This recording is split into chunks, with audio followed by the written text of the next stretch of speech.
I really appreciate you coming on. It's good to talk to you, get to mix things up a little bit, and just kind of learn something new myself and share it with people out there who may have never heard about what we're going to be talking about, the topic that we're going to be talking about, how it can kind of benefit people, how it can benefit just, everybody involved, the earth, and then just, what we can do to make the world just simply a better place. And however Right. we can do that, but with our knowledge and with our skill set is kind of what the podcast is all about. So if you just want to Yeah. start off by telling us a little bit about yourself and how you kind of got into, is regenerative farming the right kind of Regenerative ranching, farming. I ranching? mean, as a whole, we kind of just call it regenerative agriculture because that kind Okay. of spans both livestock production and crop production side of things. But yeah, I'm Michael Kinsey. I run the Reverent Wild Ranch. We're in Chickamauga, Georgia. We're a regenerative, organic, grass-fed, grass-finished beef production system. We operate in what we call a conception to consumption business model, meaning we have we breed the cows, we raise their offspring all the way until harvest time, and then we sell the beef directly to consumers. So one of our whole mantras, if you will, is that people need to shake the hand that feeds them. We want people to know who is raising their food and how it's being raised in the most ethical manner that is humanly possible. Like if you're going to consume meat in our minds, it needs to be raised in a way that is A, harmonious with the earth, but B, connects us back to it. It shouldn't just be, oh, I buy something with this label on it so I can feel good about myself. Mm. Like we want to support local economies, support farmers that are doing things the right way. So yeah, that's kind of what we do in a nutshell. And is this a family thing for you, or how did you actually get into this line of work? So believe it or not, no, it's I'm first generation. So this was always just a dream for me. I started out, I mean, I grew up in a neighborhood in rural North Georgia, and I took classes in high school. I was in FFA, which is Future Farmers of America for people that don't know. Um, and that was really my only intro into the agricultural world. I did grow up going to one of my best friends growing up. His grandparents owned a dairy farm in South Carolina, and we went there many, many times. And that's kind of, I guess you'd say, where my love for it grew. Is like, oh, this seems like a cool way of life. This is different than everyone else I know. So I never thought I would get a chance to actually do it. I graduated college with a marketing degree, and I actually went and worked in commercial construction for, oh shoot, over 5 years after college. And then I kind of just got burnt out with that. I realized um, that really wasn't my passion. I mean, I would spend like my free time reading books by Joel Salatin and by people in this world, in the regenerative agriculture world. It's kind of some of the forerunners in this space. And so it kind of really just got to a point where me and my wife had a conversation. It was like, we're still young enough that like I can go out and try to do this. And if I fail, I've got time to bounce back. I've got time to go back to what I know. So really it was just a passion calling. And so we spent some time looking for a place, found a place. And it's just a process like growing any other business.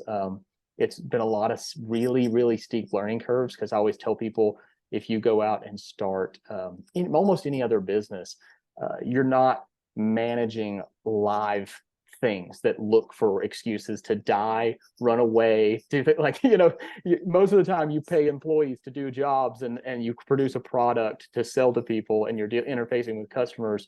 We have another layer on top of that where we're trying to manage live animals with their own ideas.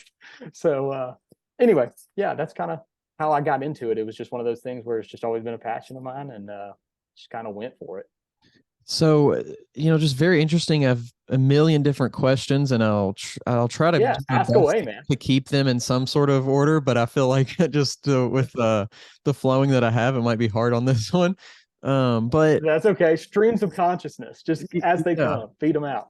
So let's kind of break it down into what regenerative and then ranching. So tell us a little bit Yeah. about what regenerative is and how that is Okay. different from, what's kind of the if it's not The regenerative, baseline. this. Yeah. Yeah. So if it's not regenerative, it is either sustainable or it is extractive. Those are your like three tiers basically. So for a long time, probably like the last decade, sustainability and being sustainable was like a big buzzword. You saw it in the grocery store on labels and whatnot. Sustainability is okay, but when you realize like how much we have degraded the soils that we farm over the last several hundred years, especially in America, in Europe, far longer than that. We like eventually you kind of come to the realization that sustainability is not really good enough. We've kind of done so much harm. We need to build back. And so regenerative agriculture is all based around the premises of soil health. It's building back healthy living soils. So I always tell people, that are city dwellers, if you will, healthy living soil is what you see. Like if you ever see a commercial for Miracle Grow potting mix, or you see something like that's not really living soil, that's an inert media. Like, but if you ever have seen someone dig, shovel into like Iowa deep black rich topsoil with earthworms and fungi and stuff all in it, that provides the building block for plants to thrive and grow without the constant need for outside inputs, which is what our entire commodity agricultural system is based off of now.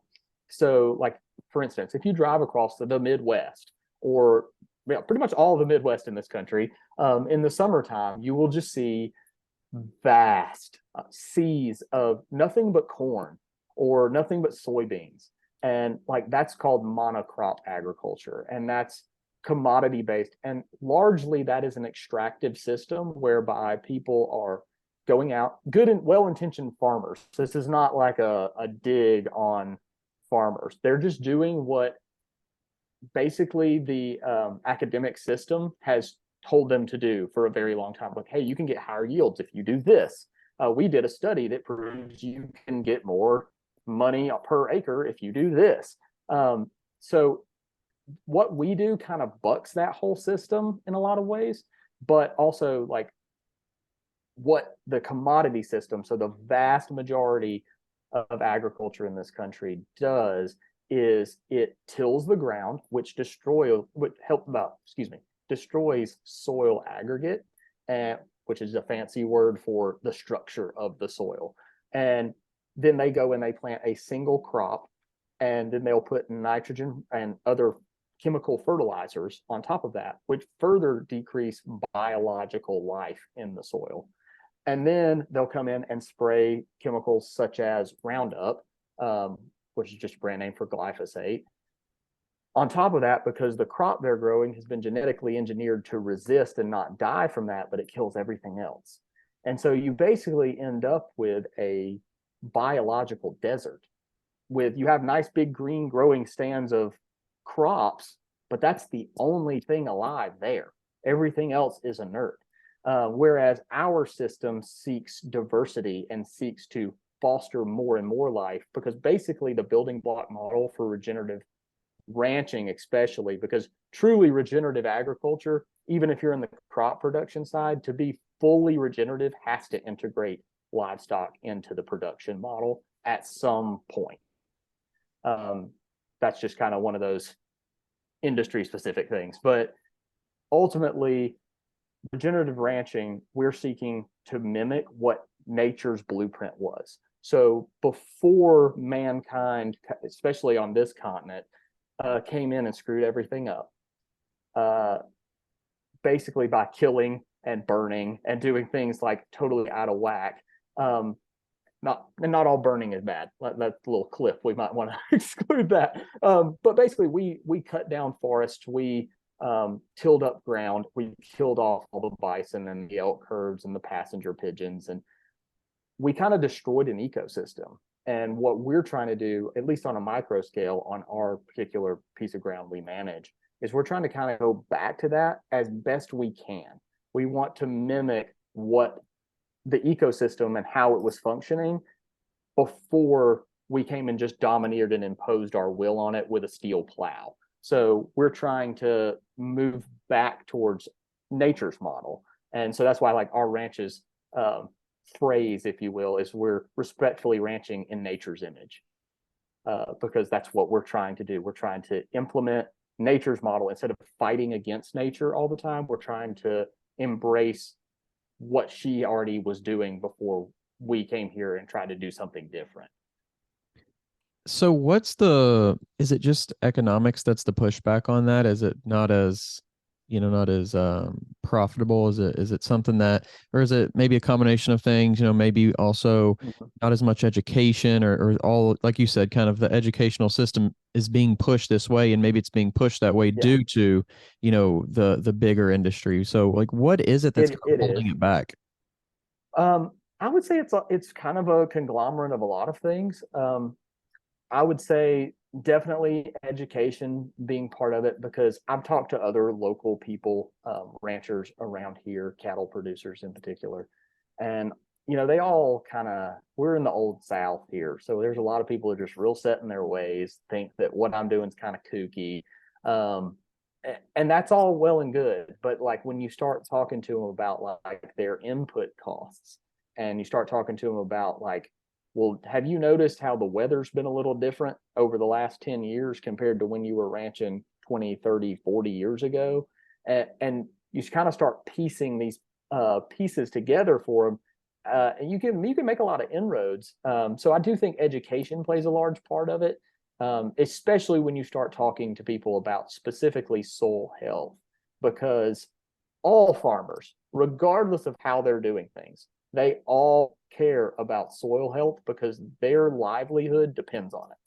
And so like even guys that are out, tilling up corn ground, I think if you sat down and had a really well thought out conversation with them, like at the end of the day, there just needs to be an educational change there. They need to understand that what they're doing might make them profits, but it's built upon something that is not going to allow their children to farm the same way they did 20, 30, 40 years from now. Whereas the way we're trying to do things allows my children, if they want to take hold of this place one day, it should be more abundant and more thriving when they take hold of it than when I did. And same should go for their children. Like, so basically it sounds a little utopian, but really the people in the regenerative agriculture movement, like we kind of have this vision that like we actually can embrace the earth and bring her back, if you will, to a former ecological greatness. Yeah. It's so interesting to me all the time to kind of see the ways that we do things, so many different things in the wrong ways. And we also have this information that says we should be doing them in a different way, and we just don't do them. And you could apply that to so many aspects of life or business or agriculture or education. And it's like, just finding a better way. And then sometimes you do find it, but you just can't get people, or it takes so long to get people on board to kind of this new way of doing things. People are like, they are set in their ways when it comes to, this is the way that we've been doing it, so this must be the right way. Oh, but yeah, the whole like, oh, this is how granddaddy did it and this is how daddy did it, like that is probably the most prevalent statement in agriculture when you start talking about changing people's minds. And really that's what the agricultural educational system was set up to do. So like the University of Georgia, we're in Georgia, was the first land grant university in the entire country, meaning that like the public set aside a large plot of land for a university to come in there and basically do agricultural experiments to then go and tell people, hey, if you don't plant your corn 3 feet apart and you plant it 24 inches apart, you can get a third more yield on the same acreage and you don't change anything. There were good things that were put in place when it started. And then I just believe, I don't have any proof to back this up, you just kind of have to do your own research, but that as much like with any other industry, as agriculture became more and more commoditized and more conglomerated, I guess that's a word, into these massive industries, those industries then start to influence things at the research and educational level, which then push things back in a direction that sends the money away from the farm and away from the rural community and to the shareholders of that corporation. And so once again, what we're trying to do is effectively reverse that course, because we believe that like people live healthier lives when they know exactly how their food was raised, they know where it was raised, and they know how it was raised. And obviously, I think any microeconomist will tell you that keeping money localized is about the best thing you can do to support rural communities. So anyway, not to get too off in the weeds there, but it's kind of full spectrum. So people's main question, I think, whenever they hear about this is it something that can support a country of this size? And what would your response to that be? So there's two ways to answer that question. One is, and actually, I don't know if you saw it or not, but Will Harris, who I know personally, was on the Joe Rogan podcast not long ago, and Joe asked him pretty much that exact same question. And I like the way Will answered it. Is he basically said, we have to recognize that the earth as a whole has a carrying capacity. There's only so many people that we can support.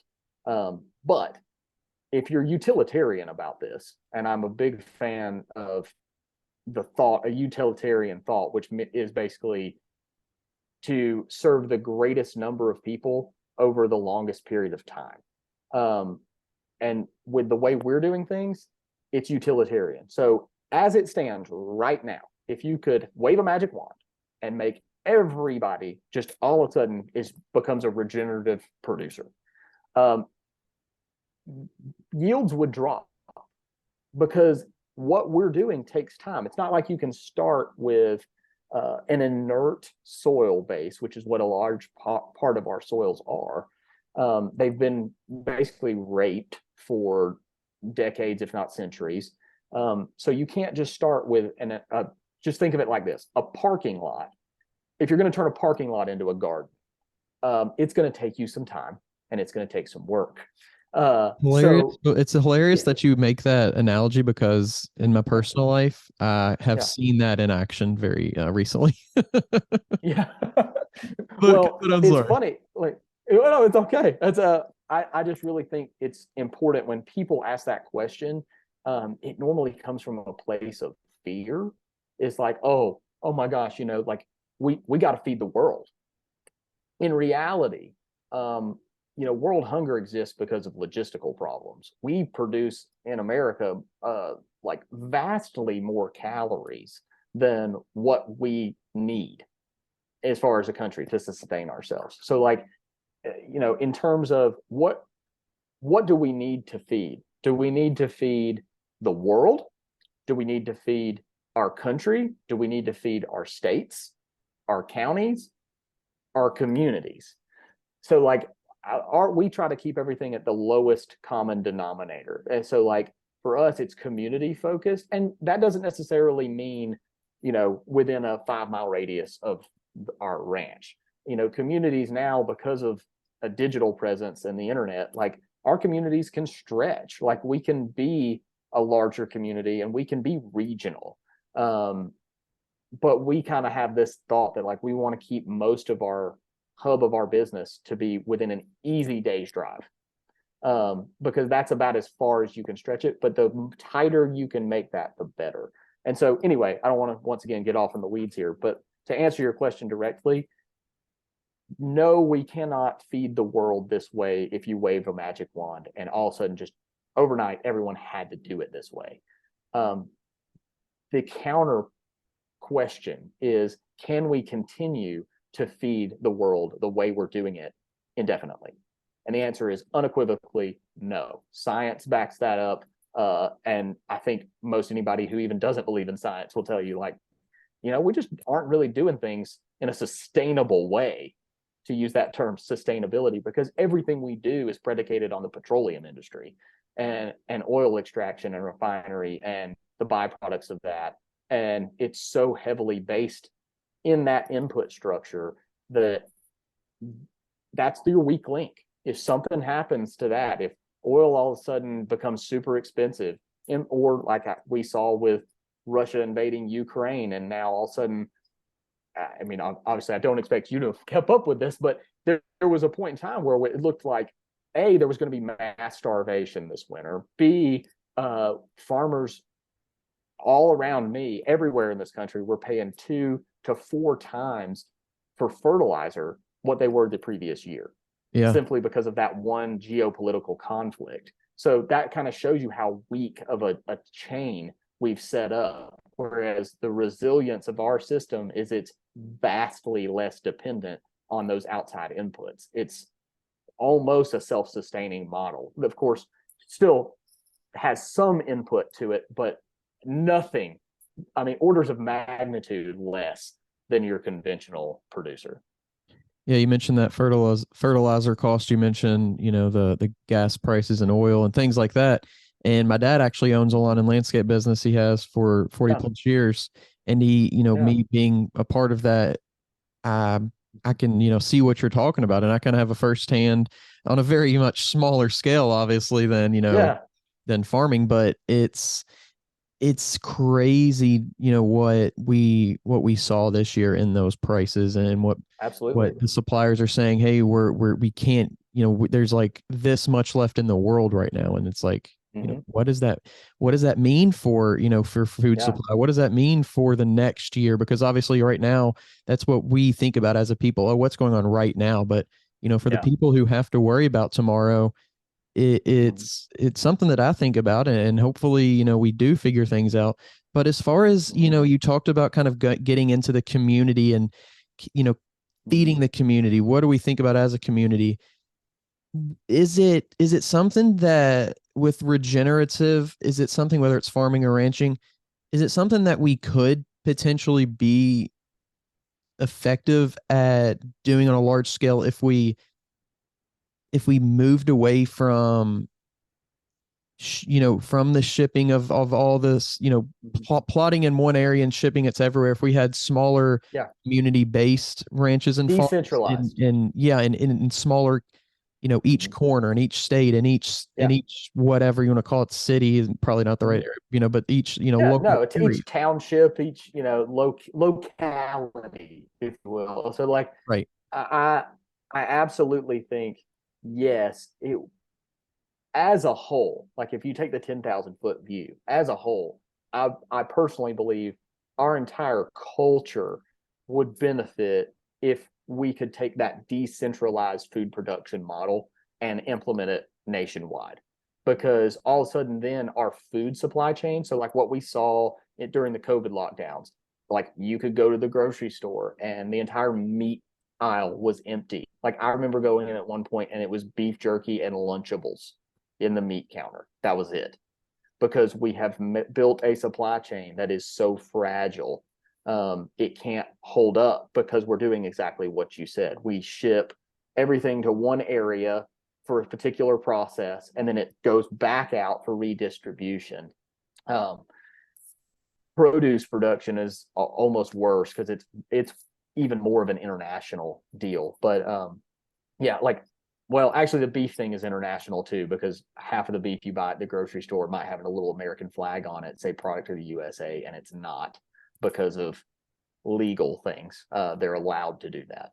But No, we can get into that more later if you want to. But certainly. ultimately, um, going back to your original point, if we could implement this nationwide, like I personally have found this to be true with most of my peers, my friends, um, people in kind of my age demographic. There's a longing for a lot of people, not everybody. Some people are urbanites and they're cool with that. Like, but there's a longing for a lot of people to either A, be directly involved with something that quote unquote gets their hands dirty. Like they want to be involved in agriculture in some way, and it's just a dream for them. Or there's even a more broad section of people that just want the connection. Like I can't tell you how many people like find out about what we're doing and want to buy beef from us. And the first question they ask is, can we visit the ranch? Do you do tours? Like there's a desire for people to connect back to, and it's normally, I find it to be, it's almost funny because it's like part of our human nature. It's like everybody at this point has a story of like, oh, well, my grandpa did this, and this, or my, I remember doing this, snapping beans with my grandma on the porch. And it's like, and it's a nostalgia thing. And like our generation is so heavily nostalgia driven that I don't know if that's part of it or if it's literally just inherent human nature that we are kind of drawn to have our hands in the dirt. So I think ultimately our mental health would improve, our social health would improve, like our physical health would improve. Like there's almost nothing that doesn't stand to benefit from decentralizing food production in this country. And that kind of, if you're familiar with history, that kind of sounds like a Jeffersonian utopian dream. Like Thomas Jefferson did a lot of writings later in his life that kind of spoke to that. Like that was kind of his vision for this country, is that we would be an agrarian society. And then obviously post-industrial revolution, we totally just went the 180 direction of that. And that's not to say that we can't have cities and that we can't, build awesome structures and do, like, it's just that by and large, I feel like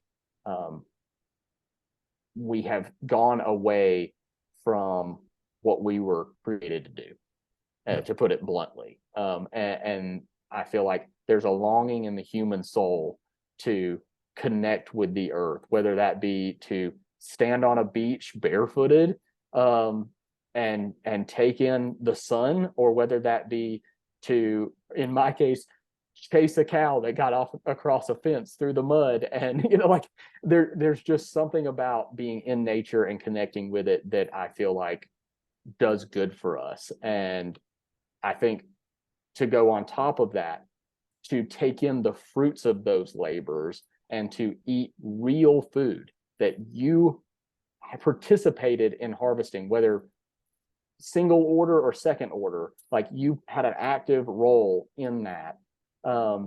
It hits different. It's just like, it's good for your mental health. It's good for your physical health. I don't see any detractions. I don't see anything that would be bad about that. In fact, I have a buddy that owns a gym in the Nashville area, and I was at a wedding with him not long ago, and I was telling him like, dude, I'm thinking like I just need to start doing farm fit days. Like I just need to have people come out and help me on the farm and like be like, hey, you pay a gym membership. Why don't you just come do physical labor with me? And you don't even have to pay me for it. and he's like, dude, I have people that go to my gym that would leave my gym to go do that. And that kind of speaks to that. It's like there's just a longing for people that want to be involved and do those things. So anyway, I'll just ramble on and on. So well, I think it's part of being a part of a process to where you see the results of your labor, because now there's so many jobs to where you're part of this big corporation, and your small little part, you never see how that actually does anything. You never, okay, I'm doing this thing, or we're having a meeting today, how is this getting us to our end goal, or but when you're a part of something like that, it's more, you can see A to Z. You see the beginning, middle, and end, and you see that finished product, and you see how it's good for everything involved. And you talk about that nostalgia, and my mom actually grew up on a farm, and she talks about, she wasn't too fond of the experience in general, but she still talked about it, stripping tobacco, and they had different animals on the farm, and I would get nostalgia from that, and I wasn't even born. So like, exactly. And that goes back to the human condition in my mind. It's like there's something in us that we're drawn to that. And to speak to your mother's experience, that is by and large what everybody in our parents' generation that grew up in agriculture was. They had a bad experience, or they had a good experience, and their parents told them, you can't make money doing this. You got to, go to town, go to school, get out of here, and go do something you can make money doing. And so that's another side of the regenerative thing is, you know, not everybody in it, but largely most of us are seeking to do things in a way that actually allows us in interfacing with the customer. We get to then take the retail dollars. So like if you go buy food at the grocery store, the farmer will see about, and it depends on what study you read, but some go as low as like 2 cents, and some I've seen as high as 10 cents on every dollar you spend at the grocery store. The farmer gets that much. Wow.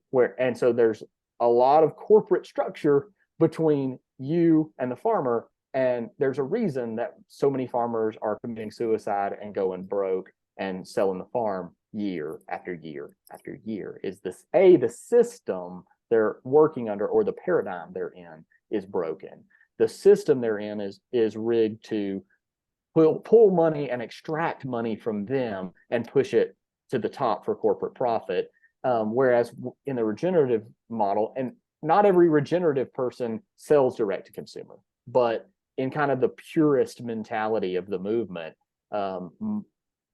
by and large, a lot of us do. And so like, you don't have to sell direct to consumer to be regenerative. You can still sell into the commodities market, but all of us tend to be more profit oriented in terms of, okay, let's bring the profits back to the farm to make, because if we can't be profitable, we can't be regenerative, because guess what? We'll go out of business. And if you go out of business, you're not regenerative. You're not building anything. So that kind of in circles of people that are producers, that kind of gets thrown around a lot. It's like, you know, if you're not profitable, you're not regenerative. So that is another thing too, is I've heard Gabe Brown, which if you're not familiar with him, he's a rancher / farmer in North Dakota, and kind of one of the forerunners or forebearers of this movement. And he always, I think he has a TED talk, if I'm not mistaken, where he said, you know, I always tell people I want to sign the back of the check, not the front. And so that once again speaks to kind of realistically what we're doing is Alan Savory, I'm name dropping here, but Alan Savory really is probably the godfather of regenerative agriculture as a whole. And he coined the term holistic management. But holistic management really is not specifically agricultural practice. It is a mindset and a decision-making process. And so you've heard me kind of talk more in broad brush about these like big ideas. And I think that's because I've kind of shaped my mind in that way to think about things not in the here and now. As you said, most people think about like what we're doing, the here, the now. It's to think about things on the time horizon of, okay, what if I put this fence here?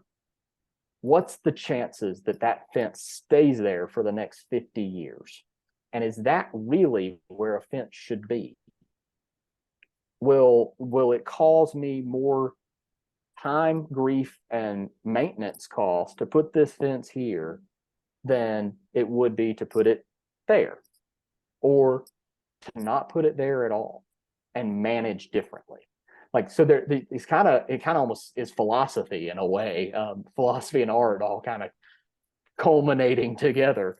But anyway, that's just kind of a brief overview of like, it is a paradigm shift. So that's why when we talk about regenerative agriculture, especially to people that have been in agriculture for, you know, generations and have been doing things a specific way that's not the way we're doing it, a lot of times we get coined as hippies, as, you know, like, you know, oh, you're just one of them, you know, book readers, kind of thing, where, you know, it's because you've been conditioned. And it's not to say that these are dumb rednecks or whatever that are producing food. That's far from the truth. It's just the fact that their mindset has been shaped in a specific way, and trying to broaden that perspective, it takes time and it takes effort. So like, I don't think we're going to get there overnight. I don't think we'll get there in the next 10 years.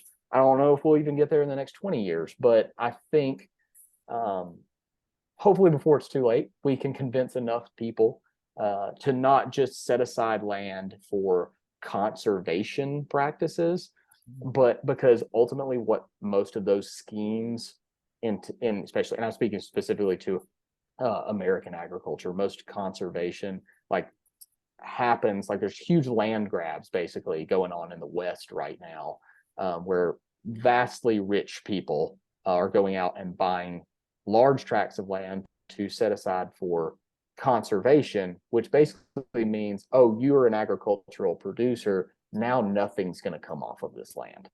This is going to go back to being wild the way it should be. And I'm off in the weeds here, but I'm going to finish this thought in saying like that to me is one of the most anti-human things that we can do, is to devoid ourselves from the privilege of stewarding the land. When we like, not to say that it's wrong to have wild places. I think that's beautiful and cool and awesome, but by and large, we are made to cultivate the earth. And I believe that's looks a little different than what modern conservationists think it does. Because their mindset is to pluck all humanity out because humanity is bad. And my thought process is, okay, but humanity can have a positive impact on all of those systems if it's done right. We just aren't doing it right. So why don't we change the way we're doing things instead of just removing ourselves? Because removing ourselves does nothing but ultimately, once again, thinking long term, leads to mass starvation. So anyway, I got off in the weeds there for a minute, but And I think it's such a tricky thing to do because you're talking about right there, you're talking about how one person or one group of people perceives another. And you can make that same comparison between and kind of going back to what you're saying about, some people have this nostalgia, some people want to be more involved, some people don't want. But in living in a city, I see tons of people who look down on people from rural areas, and oh yeah, it's just as bad as people who, from rural areas, talk about people from the city, because I kind of have a little bit of oh a yeah, peek into both worlds. oh yeah. But we just have to realize that we should at least be in this for the same reasons. We should be in it to becoming to get better as people, to be.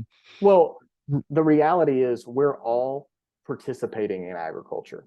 Whether as long as you eat, you participate in agriculture. It's not like something where it's this far off, dirty person in overalls that's, picking potatoes or whatever, so you can have McDonald's French fries.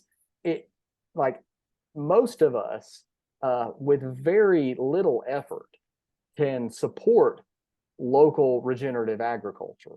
It doesn't take, like, once again, because of the miracle of the internet, doesn't take a whole lot of effort to do that. And you are, whether you think about it or not, every day, I tell people, you cast votes every day on what you want to see in terms of how your food is grown and who's growing it. Every day, because you're spending money, and that money is a vote. And so if you spend money on McDonald's every day, you're telling the system that that's what you want more of. Whereas if you seek out local, regenerative, organic, whatever scheme you want to live under, if you seek that out and you support that with your dollars, you're helping to build that community. So yeah, anyway, like I think once again, we have a mindset, especially because I lived in metro Atlanta for over 5 years. Like, I met a lot of people who literally thought that agriculture was like this far away flung idea of like, oh yeah, that's what people in South Georgia do. And thought that was just like a million miles away. It's not even on their time horizon, but in reality, every day we all participate in it. It's like I said, you're either first order, meaning you're the person that's actually doing it. You are me raising beef. Or your second order, meaning you're somebody who supports that locally. You could, one of my customers that comes and buys over and over from me and supports that. And then there's third order, which is kind of more arbitrary, which is just people that support what you do and spread the word, but don't actually support you with dollars. And I personally think that if all of us, I guess you could say then there's fourth order, which is if you're a fourth order person, you just don't care. You're out there buying whatever's cheapest and you don't care, which I don't feel like anybody listening to your podcast probably fits in that category. But by and large, like if all of us went from being, because we all have a tendency to be in that fourth order sometimes, we all have a tendency to like, hey, I'm out, it's convenient, I'll grab this, whatever.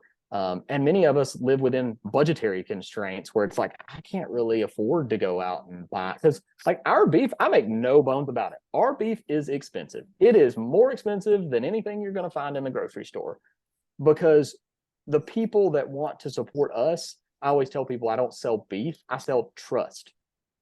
Like I'm not just selling beef, I'm selling trust not only in how the animal was raised, that it was humane, that it was loved, it was cared for, that it lived the best life that it can, but also trust in how I'm stewarding the environment, that I'm making a place better, that I'm helping to improve the earth. Like there's a lot of value in what I'm doing that I tell people all the time. One of my favorite things is to tell people, you're not my customer. And I don't say that in a snarky way. It's to say that, like, if you don't see the value there, if that doesn't equate to a dollar sign to you, that's fine. You just may not be my customer. Like you might not, and I hate to sound like it's an enlightenment thing, but you just might not have reached the point, either financially where you can genuinely afford it, or B, you just might not actually have the value, because there's a lot of people that'll tell me like, oh, your beef's too expensive. But they go and buy an $8 Starbucks every day. And I'm like, if you did the math, buying regenerative beef, it all really, you're spending more money over there. So by and large, I can't even remember where we started with this. I'm really good at getting off in the weeds, so I apologize.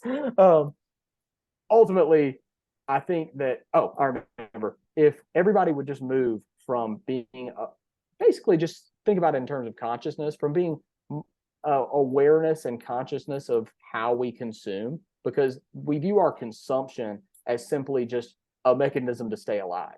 We don't view it as a participatory action in agricultural production.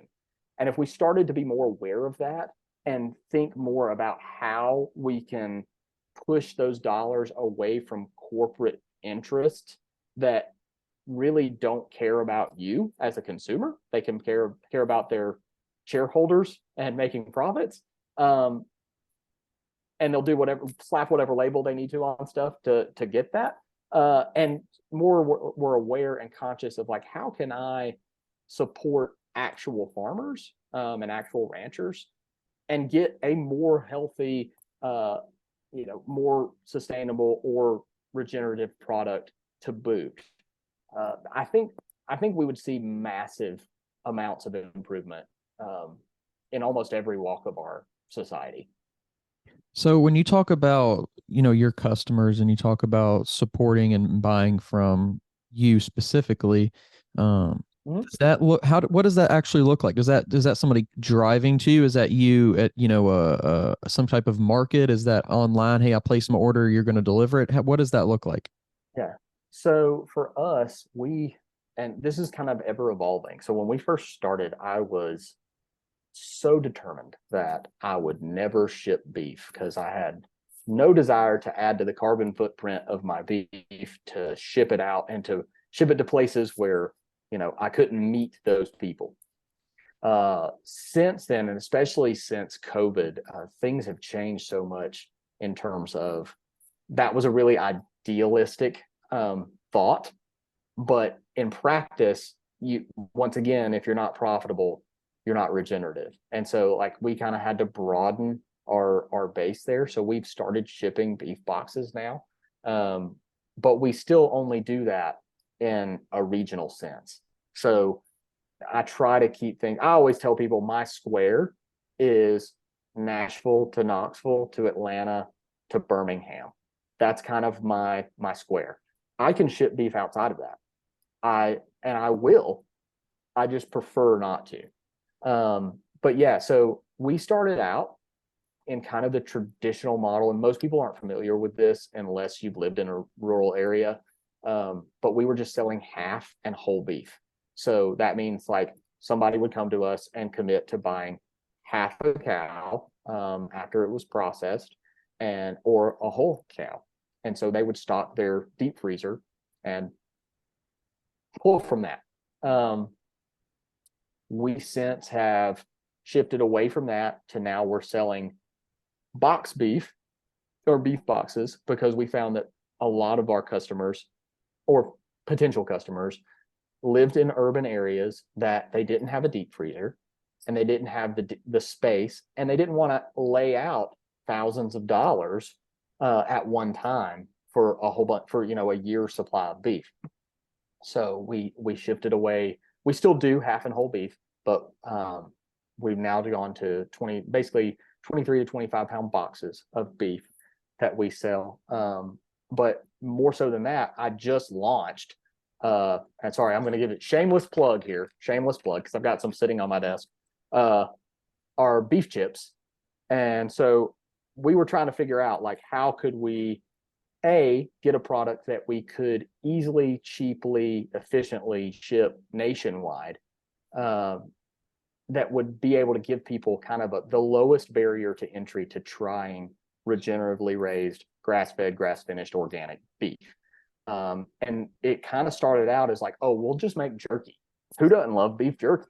And it quickly developed into, well, okay, but how can we go beyond that? Like, jerky just serves this like baseline purpose of, okay, yeah, like I can eat some beef jerky while I'm driving down the road or whatever, but like, how can we actually use what we're doing to improve people's lives? And so it became this like mission to kind of go above just jerky and produce like a convenience food. So like, obviously, like nutrient density was key to us, and just diversity of use. So like, you can eat our beef chips as like a snack, kind of like you would eat beef jerky, or like we found out, like, okay, you can crumble them up over a salad, and like one of these beef chips is basically like weighs roughly an ounce, and it's going to give you it's basically like eating 4 ounces of beef, because of its dry age and then it's dehydrated, and so you get a lot of nutrient density in a very small, easy to eat package.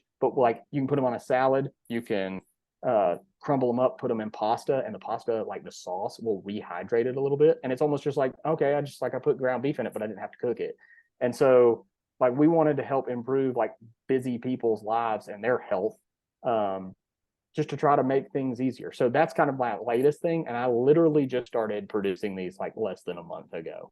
So that's like our newest venture to try to really help people. I mean, it's, once again, it's utilitarian. It's how can we help the most people over the longest period of time, and how can we not only just by providing them a good quality product, but also by still maintaining a level of convenience, because that's like, we live in an Amazon society, is what I always tell people.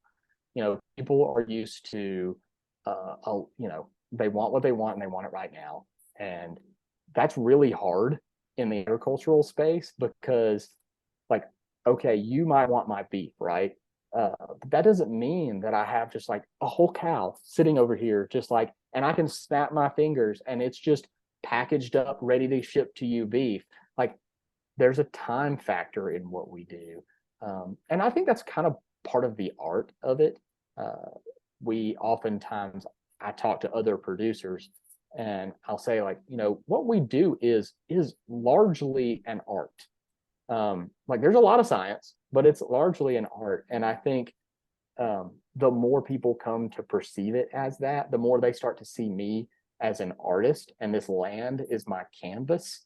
I think the more that spreads. And it already is. Like the market share for people doing what we're doing is, I think last I heard, it was like 15% growth year over year.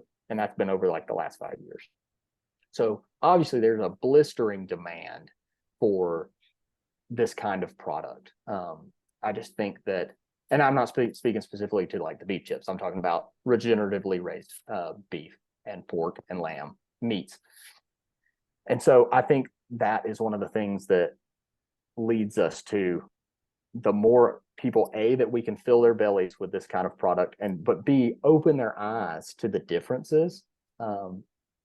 I really think that catches like wildfire. And I do think there's going to become a tipping point where eventually it's no longer just like viewed as a niche, like a fringe part of people, and it'll become like the majority. That may not be in the next 5 to 10 years, but I do think we get there sooner rather than later. And I'm excited to see what that means. Yeah. And it's interesting you're talking about kind of the evolution of food really, and how it's just the whole process and how people are buying it, consuming it, all that kind of stuff. And actually saw this article talking about lab grown meat and the FDA approving it. And what is that? I mean, just obviously that's kind of a direct competitor, right? Of your business. So I actually don't view it that way. I think it gets pushed, especially in Cattlemen's Association, and like there's a lot of people that want to make it this big villain to the beef industry. I think the people that by and large want to make it that stand to profit from the people that will take up that thought process, because those are the people that are actually profiting from the people now, and they don't want to change in the system. So they want to get people. It's much like politics. Like we want to get the peasantry riled up and fighting with a false enemy so that they can keep doing what they're doing. So I don't really view lab grown meat as a threat to what we're doing, because all somebody has to do is flip it over, and they read our label, which is 100% grass-fed, grass-finished, organic, regeneratively raised beef. So flip this label over, and it's a whole bunch of stuff you can't even read. You can't pronounce any of this. So it's like, I view once again, it goes back to the consumer base. I don't view anybody that's going to buy my beef as somebody that would even consider buying that lump of chemical garbage.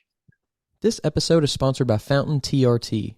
Fountain wants to help you with your potential low T. Why do I say potential low T? Because a large percentage of men don't even know they're suffering from low T. They simply live with the symptoms that include weight gain, sluggishness, and erectile dysfunction, and have no idea of the cause. Fountain wants to help you figure out if low T is your issue and help you get your levels back to a healthy range with a topical cream. The Fountain team are medical professionals who have years of experience in the industry and expertise in TRT. These labs are often covered by insurance, and you may not have to pay anything out of pocket. The topical treatment is easy to use. Just apply it once daily to your shoulder area. Most men start seeing results immediately. So if you're ready to gain back your energy, drive, and mental clarity, lose that stubborn weight, and just generally feel happier, check out Fountain TRT and use the link below to support the weight room and claim your $1 evaluation. This episode is brought to you by Move Your Body Apparel, a Lexington-based, community-ran premium activewear brand that promotes the importance of daily movement. For the rest of the year, MYB is donating a percentage of every order to the Special Olympics of Kentucky. Save 20% off your first order with the link below, or use code TWR20 online at mybapparel.com. It goes back, I think, to the education of what we don't have, and that's diet, nutrition, and what things in our foods do to our bodies, and what chemicals do that are put in with whatever. And like it's scary because that lab grown meat is going to become, or I would say maybe not right away, because that's the way that everything goes. It's going to be cheaper. It's going to be more appealing to the common consumer who doesn't know anything about oh, this does this to my body, and this other Mhm. product is better It's for my marketed health as in the long healthy. It's run. marketed as healthy. It's marketed as healthy. It's marketed also, I feel like, as, especially there's this anti-meat push right now. It's Oh yeah. anti, it's murder. It's Mm. um It's terrible for the environment. bad for the environment, right? It's Yeah. it's it's it's cheaper to do it like this because we don't have all these other things involved, and it's so I Yeah. think there's just so much appeal to it from a kind of like a political view, almost like Yeah. a this side versus that side kind of view that you were talking about.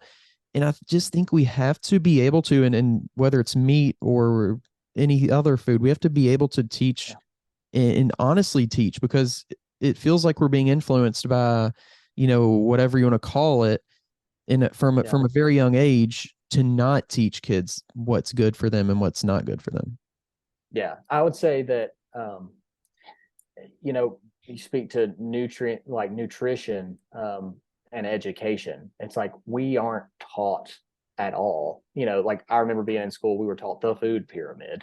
And if you look like from what you know, and I know you have to know this, being that you have the weight room podcast, it's like that's not how you set up for success in bodybuilding, in any sort of fitness, or just to live healthily.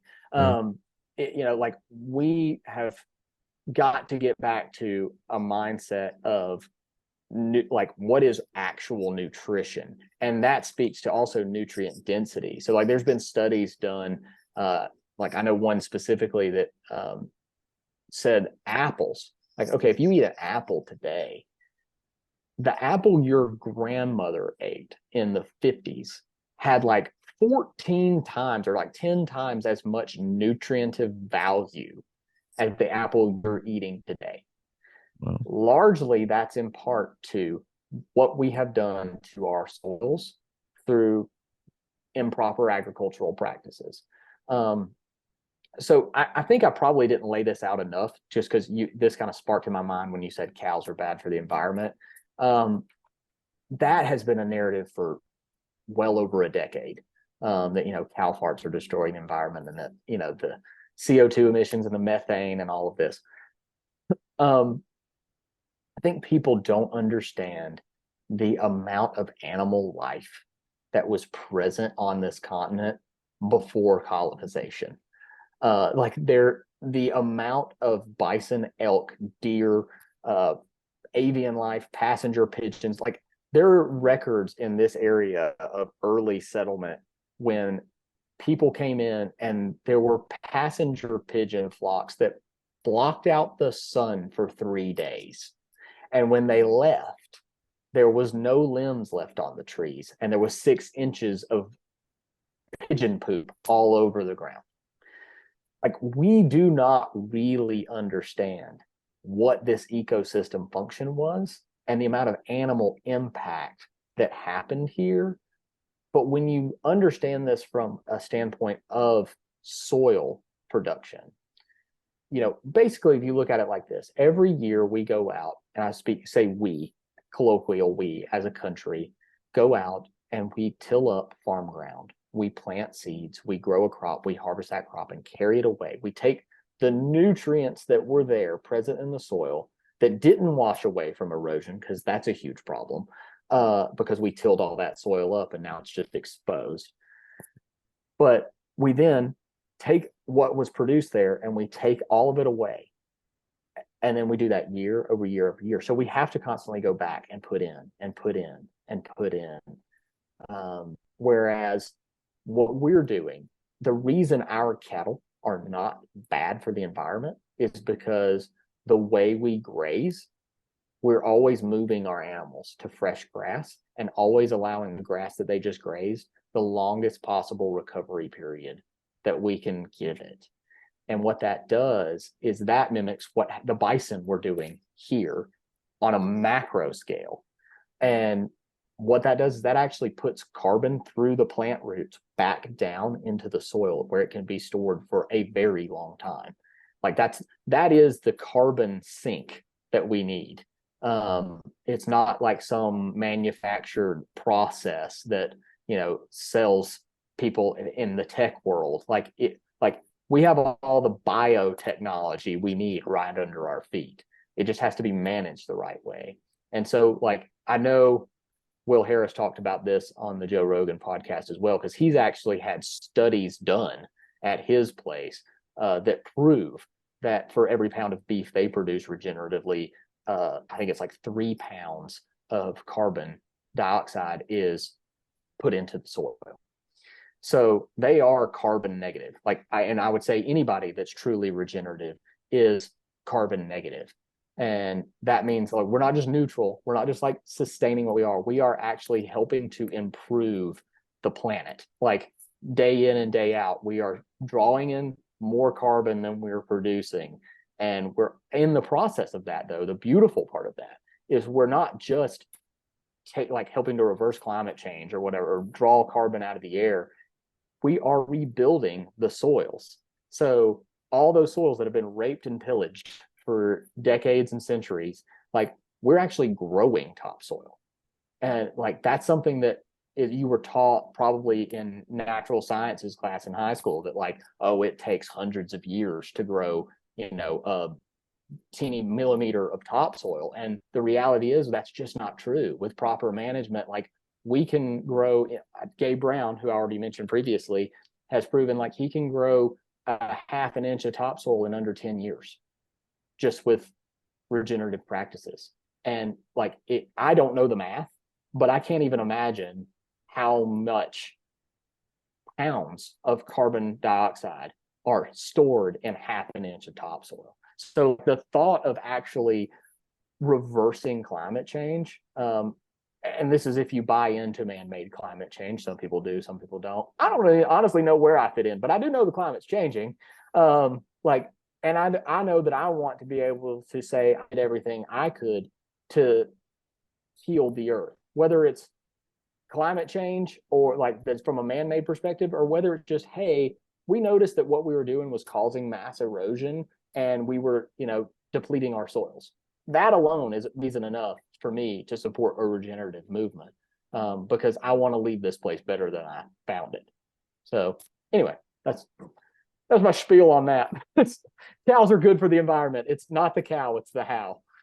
That's a good saying. Yeah. Was it Australia recently who did something about making beef ranching, or I don't know what it was, something ranching with, they made something with beef. I can't remember what it was, but illegal Okay. recently. I feel like, or I don't know if you've heard about that or I do anything. feel like I saw a headline about them shutting down like 3,000 farms, or maybe that was in like the Netherlands or something. I can't.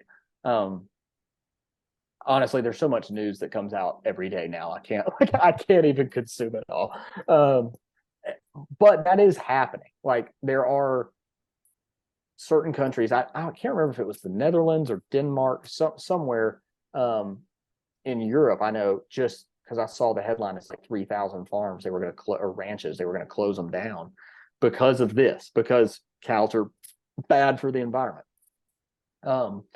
That kind of thing, what people don't realize is that when you remove ruminant animals, and ruminants being animals that are designed to eat grass, process it, and poop it out, when you remove them from an ecosystem that is dependent upon them, which is all grasslands, which make up a vast swath of the land that we live on, you destroy that ecosystem.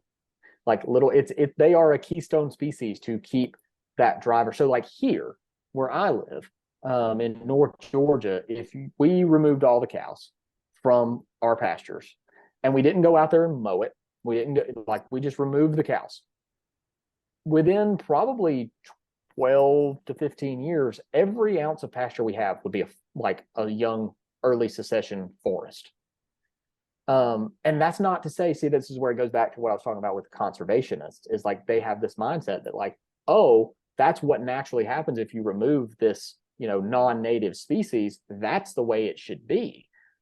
But that's very short-sighted, because the bison herds and the elk herds and the passenger pigeons flocks that used to come through here put so much pressure on the grasslands, and that if you were a,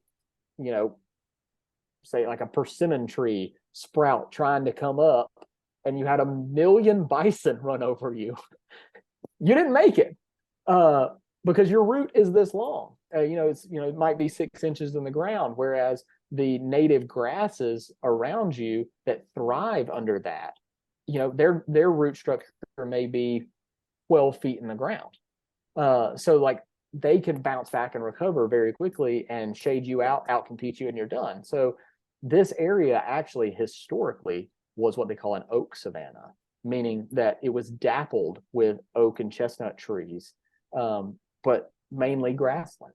And we think about things obviously through our small, narrow, blinded human eyes as, oh, well, if you don't do anything to nature, that's the way nature is, therefore that's how it always was. And that's not true. The healthiest ecosystems, in terms of production, in terms of producing pounds of animal per acre, are savannas. You see that in Africa, where we still have giraffes and elephants and all these like megafauna. It's the only place megafauna still exists is in a savanna ecosystem, or the deep ocean.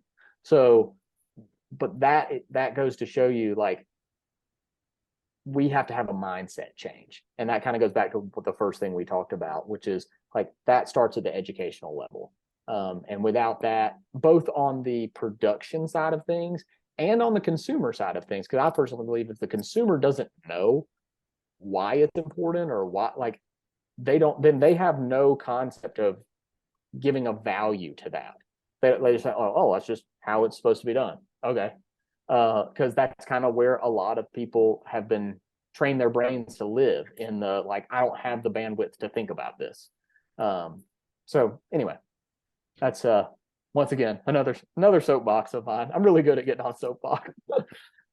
Well, I think it's because so many people want to live and contribute in a good way. Yeah. And I kind of had this realization today. It's so basic, but I think most people want to do the right thing, but it's Mm-hmm. just a matter of like what they think is the right thing. And then sometimes Yeah. get stuck in this, like, I absolutely agree. is it this or is it that? And then you don't do anything, and then Yeah. sometimes it's like, oh, well, I don't want to, I don't want to do this action that could potentially be helpful because then I'll be seen as this kind of person. Or, I don't Yeah. want to support this because then I'll be seen as this type of person who supports, who are maybe Yep. contributing to this other thing that isn't good. It's like, Yep. you know, I just wish that there wasn't so many agendas and we could figure out as a human, Mm-hmm. species, like what really is good, and then just simply do those things. And Yeah. it's not like you would be forcing people to do it, but if you knew the right thing to do, I think most people would just simply do the right thing. I do believe so. I think that we have been conditioned, and this sounds like conspiracy. It's not conspiracy. It's just facts. Like, we've been conditioned over the last many decades, to want everything faster, better, cheaper, and with better being a loosely defined term. It really, everything's faster, cheaper, and so that has led us to kind of this problem that we're in. And it goes back to the way that we've trained our minds, is like, we ultimately, your podcast is all about people training their bodies, but like, you got to train your mind just as much. And I think that the right mindset that understands, the person that's out there, back squatting 500 pounds, it's like, this, that if somebody has the ability to get out there and do that time and time and time again, like, yeah, they're a beast, but guess what, if they don't have good form long term, they are screwed. It's like, we have to take on the mindset of viewing everything we do with longevity in mind. And I think, like, what you said is true and false, in that, like, I believe people would, if they knew, they would want to do the best thing. It's just, do we still live under a paradigm where you're forced into the constraints of, yeah, but I need it faster and I need it cheaper? Because, and that goes back to value, like how we perceive value. And so, like, I love this old saying, and I've heard that it's an Indian saying. I've heard that it's an old Chinese proverb. I've heard, like, I don't know where it comes from, but I like the saying, is that, oh, the wise man is the one who plants a tree knowing he'll never rest in its shade. Like, So that kind of, or this is an old Indian saying that we don't, I'm going to mess it up, is we don't inherit the land from our ancestors. We borrow the land from our children. So like the perception is always, at least in my world, it's always to look through the lens of longevity. And what are we doing to make sure that our kids, their kids, and their kids to infinity, like, have the resources to not only live better lives than what we lived, but to live more wholesome lives than what we lived.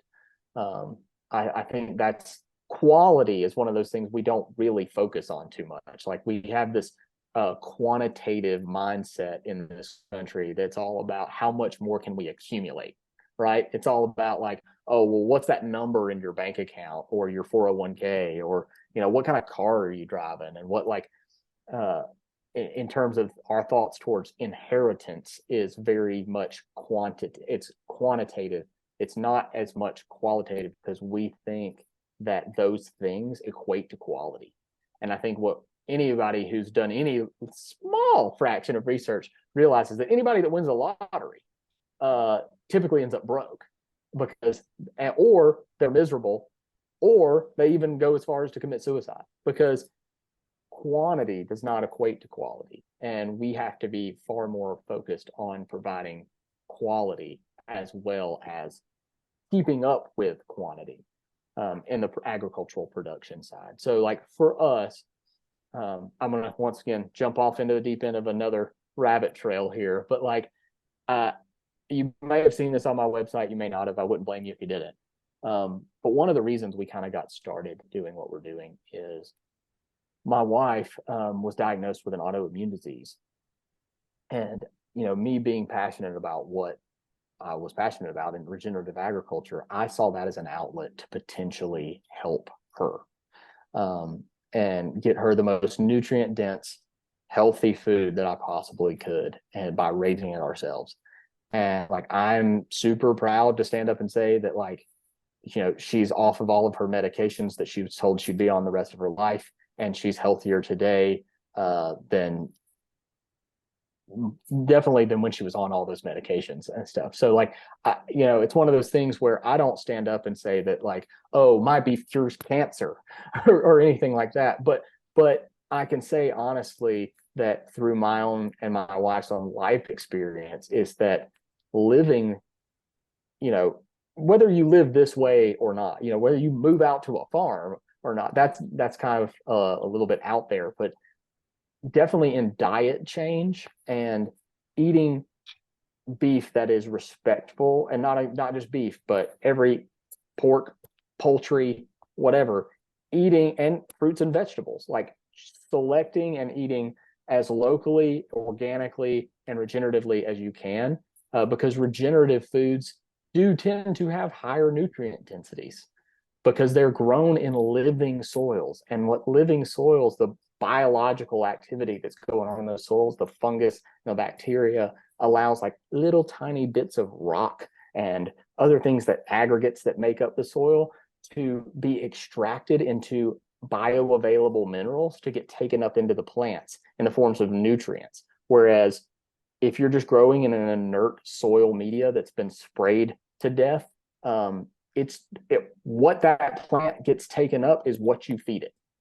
There isn't any, you know, micro things going on to help give like trace mineral elements to the equation. So I do believe there's a lot of benefit, especially speaking specifically to the people who I know probably tune into your podcast in the fitness realm. Like, if you're not eating this way, if you're not eating a regeneratively sourced diet, if you have the means to do it, I think you would probably, I mean, I ain't a doctor, I ain't making any claims here, but I think you would see improvements.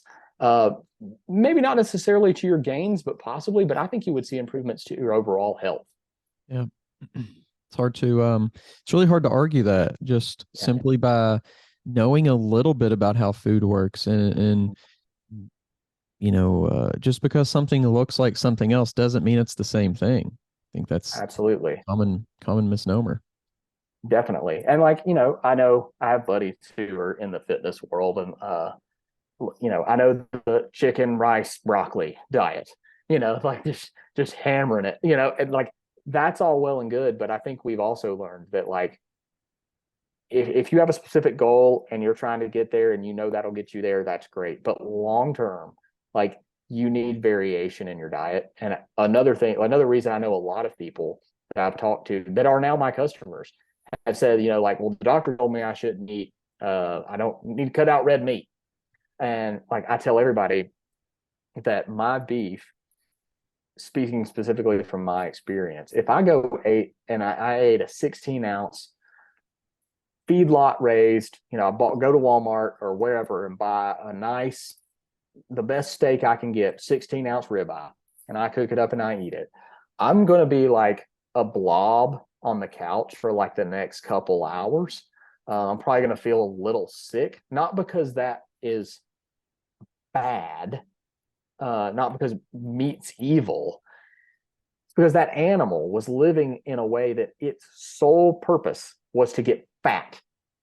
Doesn't care about the quality of the fat. It was quantitative thinking. So we just want to put as much fat on that animal because fat equates to goodness in our line of thinking. Where like we're not going to think about the quality of the fat. We just want that animal to be fat because it makes it tender.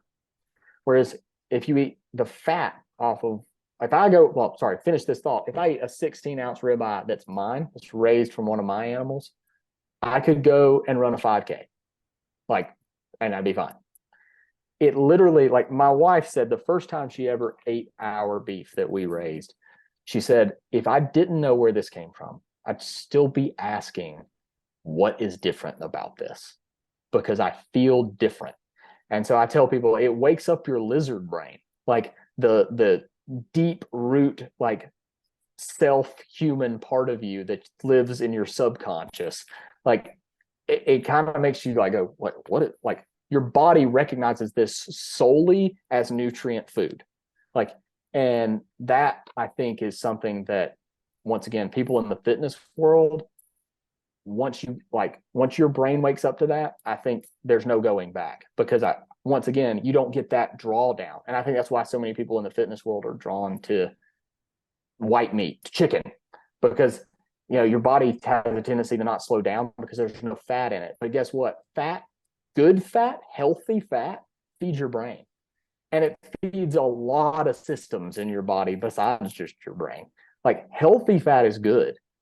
It's all the fats that we're stacking onto animals in non-healthy ways that gives the perception, because every cardiologist that's ever done a study on cholesterol levels, they don't use grass-finished, organic, regeneratively raised beef in those studies. So of course, like beef that has an unhealthy fat in it because ruminant animals were not created to eat corn, and we're feeding them large volumes of corn. Like, once again, there's a misconception out there that and like we're force feeding them or just only feeding them corn. That's not the case either. So I'm also not one of those people that likes to scare tactic people into buying my product. Like we produce as American cattlemen, speaking to the commodity system, the most healthy product, I think, by and large of any other country. But that doesn't mean that the product in and of itself is a health food. Whereas I believe the beef we're producing is. That's the difference. Like the fat on our beef has a yellow hue to it. And that's because the beta carotene in the grass, that green grass that they're taking in, actually gets into it. So it's much like if you eat a egg from a free range chicken, like out on the farm. And I'm not talking about like, oh, there's a label on the egg carton that says free range, which means absolutely nothing. Just means they weren't shoved into a cage. They still live in a warehouse. But if you actually eat a real farm raised egg, you crack it open and it's like that deep orange color. That's the same thing. It's the beta carotene they're getting from foraging. Our fat on our beef has the same effect. So like I think it's just getting back to what's real food and what's real nutrition. But speaking specifically to your audience, if you have performance goals in mind, obviously you want the maximum amount of nutrition that you can get. And I believe that the beef or the pork or the chicken or the vegetables, like, or the fruits that you can buy, if you can get them from a regeneratively sourced farm or ranch, like, you're going to get a larger package of nutrients in a larger amount in a smaller package. And that's what I think it's all about, is packing the maximum amount of nutrition in the smallest package. And you use the term, which I think is funny that we even need, and people like use it, is health food. The fact that we have Yeah. to label foods just from a Mm-hmm. general perspective, it's so funny. Mm-hmm. Like healthy, like why Yeah. do we give that title? Because Why is there food that's not healthy? That's that the thing. It's yeah like, that why are we eating things that aren't? yeah why do we put things into our bodies that aren't health food? Like, what else are you eating for? I mean, obviously I know it's Yeah. for pleasure, it's for therapy, it's for comfort, Yeah. it's those things, but like, you know I just don't. Well, okay, so I'll interject here. So another place that's probably more demonized than red meat is dairy, right? So like, and I'm not in the dairy game. I don't have milk cows, but dairy gets a real bad rap in terms of it being a health food. But in reality, it's because of the systems that we have set up that we eat processed dairy. We don't eat the dairy that our ancestors ate. We aren't like, which is a living thing. Like, it's got enzymes in it and that cause like good bacteria. And so it's a superfood, like literally a superfood. And then we put it through processes that make it not a superfood anymore. We make it a food. So much in the same way as like a commodity raised steak is a food. And I feel like our beef is a superfood. This is the same, it's the same thing. Is in the dairy world, you have milk that has been uh, basically devoid of its life, its biological life, for fear that that will lead to some sort of outbreak. And that's not really like with the standards we have now. Like the outbreaks you hear about that happened like a long time ago, like in the early 1900s. Like, first of all, they were few and far between, with very limited standards on the table. But now, like, we have very strict food standards, so like that's not really as much of a concern. But if you get raw milk, like milk straight out of the cow, chilled, and you drink it, like, it's a superfood. Like, that's all we drink in our household, and it's illegal in most states, which is blows my mind. Like, we've set up a system that benefits food production for, once again, quantity. It's all about like how much can we produce versus let's focus on quality. Let's give people real living nutrition. And that goes back to your point of like, why we have to label things health food. It's because we've allowed even then, that term is co-opted. Like, once again, like I said at the beginning, these mega agribusiness food companies will put whatever they want to on a label because their old CEO now sits at the head of the FDA or the USDA, and when he's done there, he's going to come back as a consultant for them, and like it's just a big revolving door, basically. Like, it's pretty filthy. And so like they can basically do whatever they want. They have free reign over the food system. And really, if you want to really get down to it, the only way to buck that system is to unplug from it and find people that are doing things a different way and support that system. So yeah, anyway, what were we talking about? Health food. Yeah, that's my spiel on health food. It's like, really, we shouldn't have. And don't get me wrong, I love ice cream. I think that's where I was headed with the dairy thing. Ice cream. I love ice cream. But if you made ice cream from raw dairy, like it's still, I'm not saying it's something you should eat all the time, but at least then it has some health benefits. It has some, you can draw real nutrition from it instead of it just being like, oh, I shouldn't have ate that third scoop of ice cream. Like, and that to me is one of those things where the only way we get back to that, to real food, like our great grandparents and people that lived pre, um, really, I mean, I'd say it probably started post World War II. That was when it really started to get bad. But like people that lived in the olden days who ate real food, like the only way we get back to that right now is to unplug from the commodity system.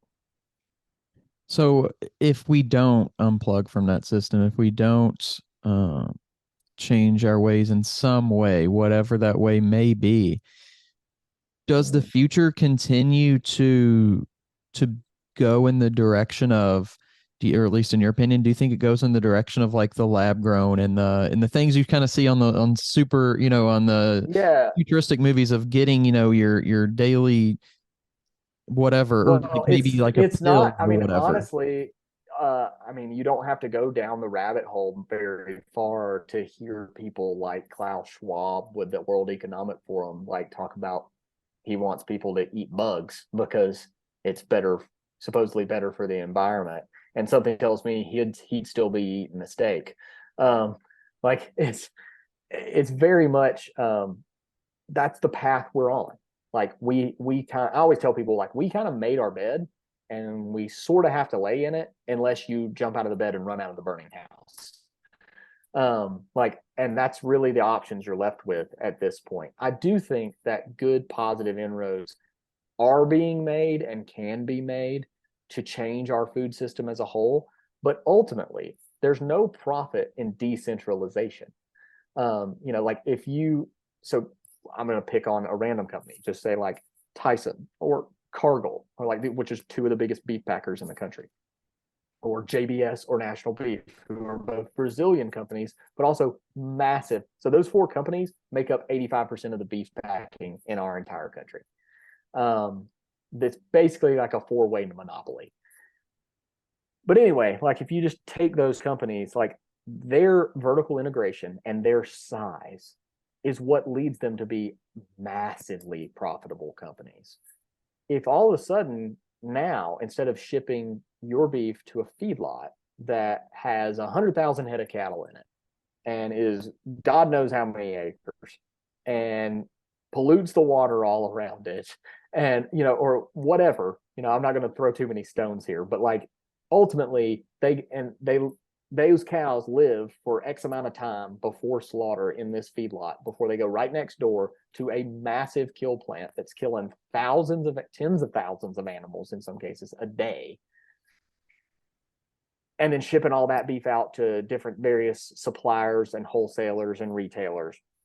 If you took that and now all of a sudden you said, and let's say that's in Nebraska, if you took that plant in Nebraska and then you said, well, now instead of that 100,000 plus head feedlot and this 10,000 head per day kill plant, like we're going to have 1,000 head per day kill plants all around Nebraska or all around there. And we're going to have, little, farm producers be able to go to those places and sell directly to their neighbors and their friends and their people around them. Tyson doesn't make any money with that, and they control the game. So it really is food business is very, very similar to, because it is politics. Like they're like the way they work is very similar because they kind of are the same. And like I say that coming from a state that is firmly controlled by, if you want to call it the chicken cartel, like Georgia, if it was a country, would be the fourth largest chicken producing country in the world. Just our state. Like, Oh. Our former governor, Sonny Perdue, became probably, in my opinion, one of the worst agricultural commissioners at the federal level of all time, because he was quoted as saying, get big or get out. Wow. Well, that's fun for you to say when you own one of the largest chicken companies in the entire world. Uh, Yeah. to tell small producers that, oh, well, it's a problem of volume. Like the problems we have with our food system run really, really deep. Um, but I'm very much like, I'm hopeful about the food future because I see so many people flocking to the regenerative movement and trying to upend that system. And so I do think that, like, whether you live close to us and want to support us, or whether you live, in Washington State or California or Texas or wherever, like there's there probably is a high percentage chance at this point that somebody at least within a day's drive of you is doing stuff that's the right way, that's not that commodity system. And so that's encouraging to me. It's like the more we can grow this movement on an underground level, to get a solid foundation, the better. Because another like fear of mine is just food security. So it goes back kind of to your question you asked me before, which was, like, can we feed the world this way, basically? Well, I mean, if the alternative is like what we saw during the COVID lockdowns, where grocery store shelves are empty and nobody's growing any food anywhere around you, like that's a problem. So back to this decentralized model is to get food being grown closer and closer to people, instead of constantly having this out push that has been going on for decades now, where it's like, oh, we need to get those dirty farms further and further away from society, or from civilized society, whereas like now we see this influx now of urban gardens and think like, I think once again, connecting back, like I don't think it takes much to reconnect, um, to the human aspect of people with agriculture, whether they're from the inner city, this or a suburban area. Like I think getting those people who haven't had the ability to really connect with agriculture, it doesn't take much to hook them, and to get them interested and wanting to have at least a small sliver of impact in those areas. And I think the easiest way to do that is with almost no effort, is through a simple Google search and your dollars. This episode is brought to you by Move Your Body Apparel, a Lexington-based, community-ran premium activewear brand that promotes the importance of daily movement. For the rest of the year, MYB is donating a percentage of every order to the Special Olympics of Kentucky. Save 20% off your first order with the link below or use code TWR20 online at mybapparel.com. This episode is sponsored by Fountain TRT. A large percentage of men don't even know they're suffering from low T. Fountain wants to help you figure out if low T is your issue and help you get your levels back to a healthy range with a topical cream. The topical treatment is easy to use, just apply it once daily to your shoulder area. Most men start seeing results immediately. Check out Fountain TRT and use the link below to support the weight room and claim your $1 evaluation. This podcast is sponsored by Smoking Gun Coffee, a veteran-owned coffee company that strives to give back to those in need. Don't forget to use code TWR10 for a 10% discount at checkout. Yeah, and it's crazy because you really said what I was thinking there of, it's all kind of tied together as far as, commercialization of it, the get bigger, get out, the politics side of it. Yeah. And it's something that I think of a lot when it comes to health and fitness is I want to look in 20, 30, 40, 50 years, whatever that long out time frame is, and see that people are more healthy. They're moving their bodies, they're eating right, they're understanding, sleep better and all the things that we talk about. Yeah. But it's hard for me to be optimistic, as far as the masses go. What is, and you did say you were hopeful, but what does it ever get to the point to where you're just frustrated and it's like, man, is this ever, and not in your own situation, but just Absolutely. on a big scale, does it ever feel like, man, this is just, is it going to happen? Yeah. Oh, I'm gonna say absolutely. And that does, you said like on a broad brush, but personally, even like, I mean, we have, you know, months sometimes where we go and we just don't really sell much beef. And, like I have a huge following on social media, and you would think like, oh yeah, like, obviously he's got all the sales he could ever want, but that's simply just not the case, because most of the people that follow along just want to see me like call my cows and move them, and get a good kick out of it. They don't really, like they don't, once again, value what I'm producing, other than the media side of things. So like it's easy to see the statistics, like what I spouted off to you earlier about like, yeah, there's like 15% growth year over year, blah, blah, blah, blah. But like those statistics are gathered nationwide. So like that might be skewed because there might be a 200x growth in California, and it might actually be negative growth in the Southeast where I am. So like we have down times, and that kind of always leads you to this down spiral of like, okay, well, is this actually viable? Is this going to work? Because another thing is the way we do things is I can't just take my cattle, that like to have cattle that thrive in an environment like we do, where they just get to live on all grass. They're not getting supplemental feed. They're not getting a lot of the things that the inputs that other farmers would give their cattle, or ranchers would give their cattle. It takes a certain genetics in your herd to get animals that thrive under that, and that costs money. But like what that leads to is the more you decouple from the commodity system, is you're adding value and basically racking up expense, in the genetics side of things. But if like I just did this, I literally just went through this 2 weeks ago. We're heading into winter. We had a really rough summer, and so I needed to get rid of some cattle. Well, I posted them for sale, and I didn't really get a lot of interest. And so I ended up having to send those animals to the commodity system. I sent them to the local sale barn. And, when you get an animal that you've paid $1,200 for, and because they didn't rebreed,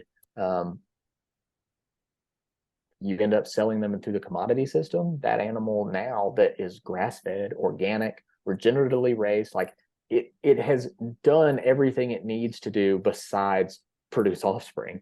Now it's going to go to McDonald's, and I get after commissions, a $470 check for that animal.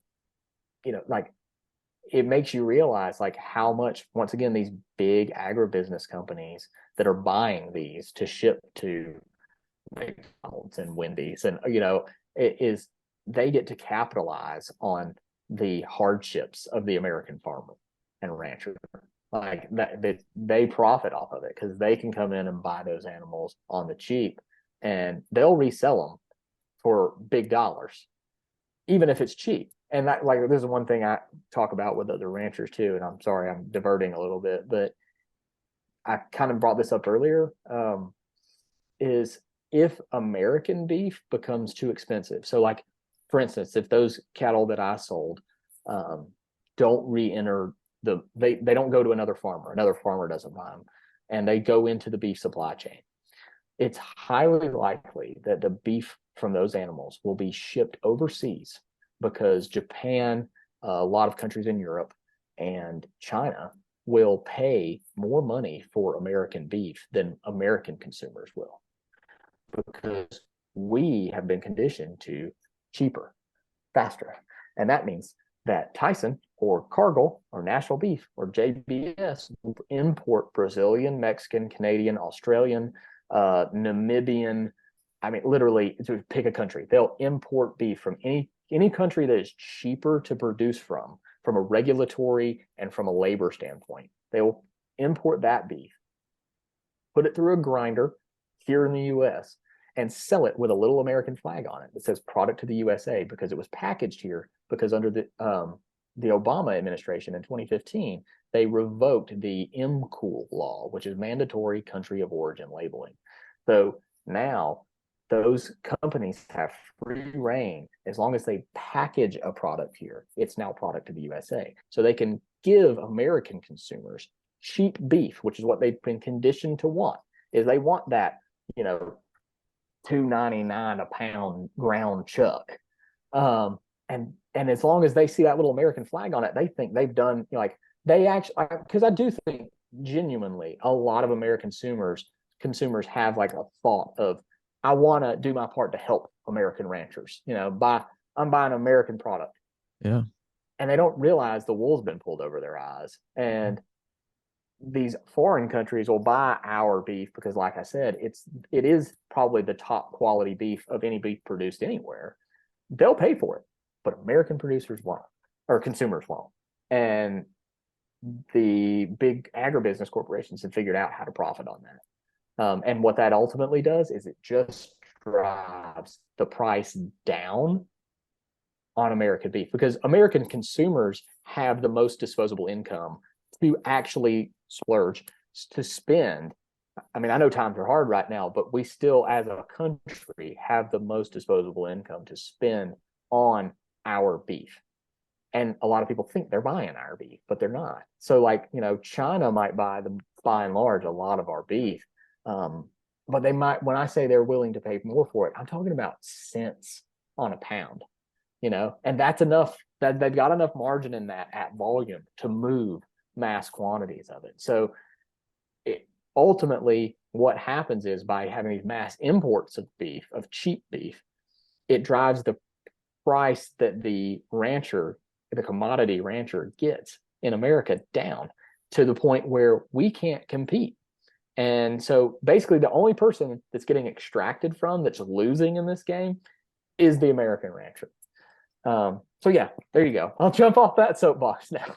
Well, no, and that gave me a thought, and I could, you let me know if I'm right or wrong on this. There's a good chance I'm probably wrong, but is that why? Because, you know, we think, oh, here in America we have all this cattle, we have this, but during the, you know, the times when we weren't shipping anything, you know, were those contracts saying we're sending this to China, we're sending this to there?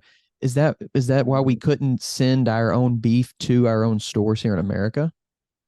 Yeah, there was a lot of that was happening, because I actually have a customer that, I'm sure she won't mind me talking about this, that actually is in the meat import and export business. And she buys from us because she's peered behind the curtain. And she's like, I don't want any part of that. She's like, I work in it because I need to get a check, but like, I'm not going to support it with my dollars.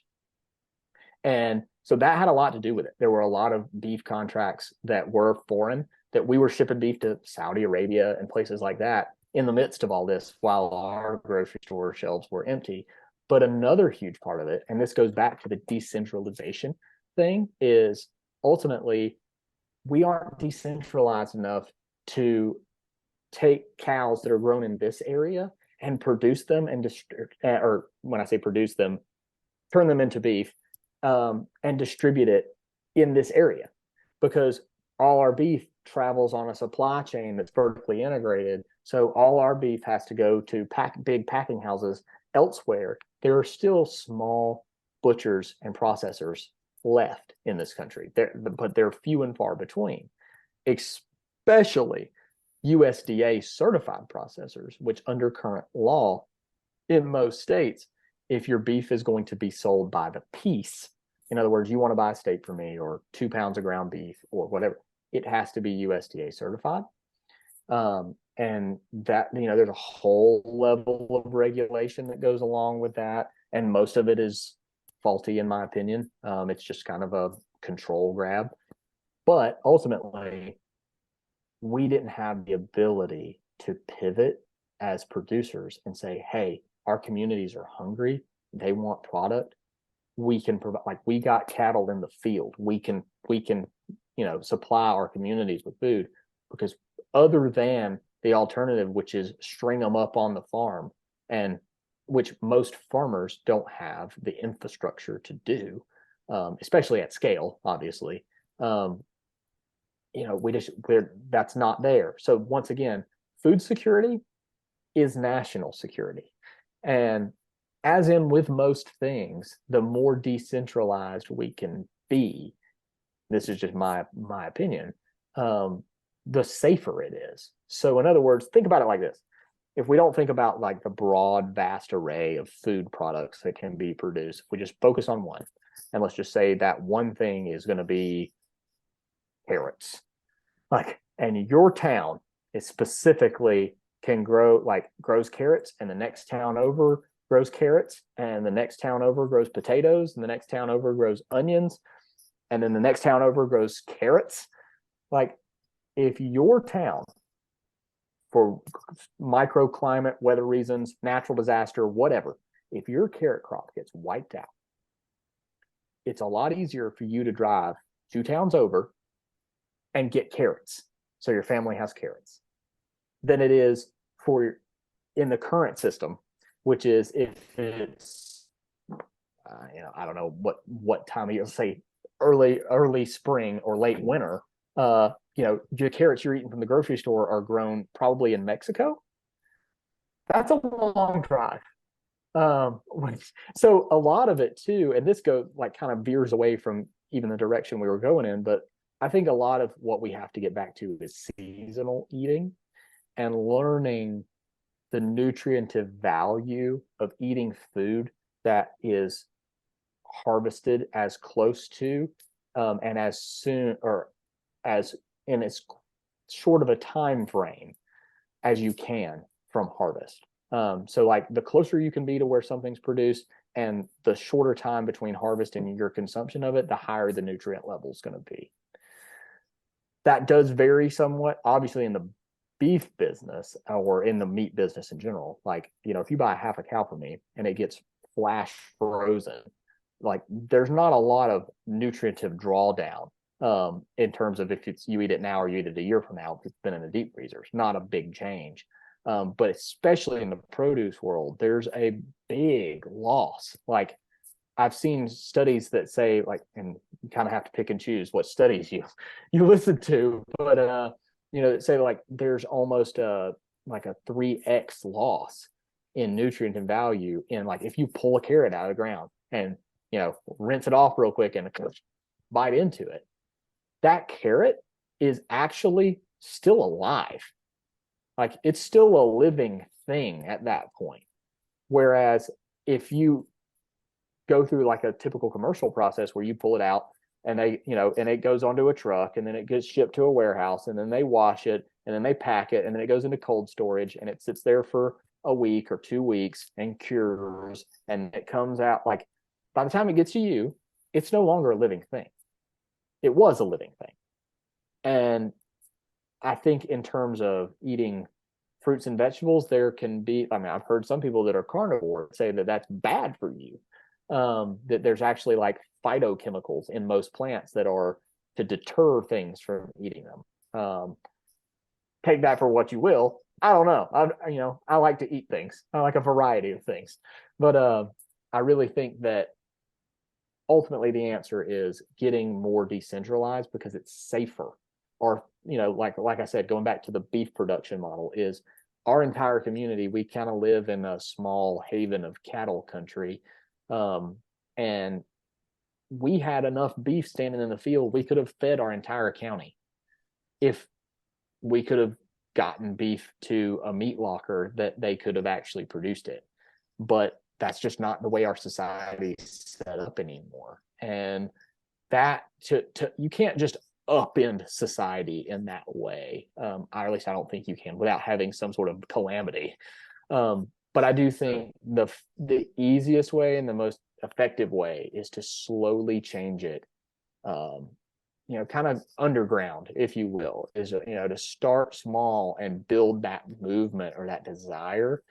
Because I believe the best way to educate people on this is not necessarily through the media sphere. I do it, I do it on social media. I try to educate people somewhat, but I kind of have veered away from that because I've come to realize that really the best way to educate people in this and on this is to get them on the land so they can see it, feel it, taste it. Like that is the ultimate awakening, if you will. But ultimately, the best medium is one-on-one. It's, it's almost a discipleship, if you will. Like you have to, because like what we're doing right now, like you're asking me a lot of questions, and there's some really big, really perplexing answers.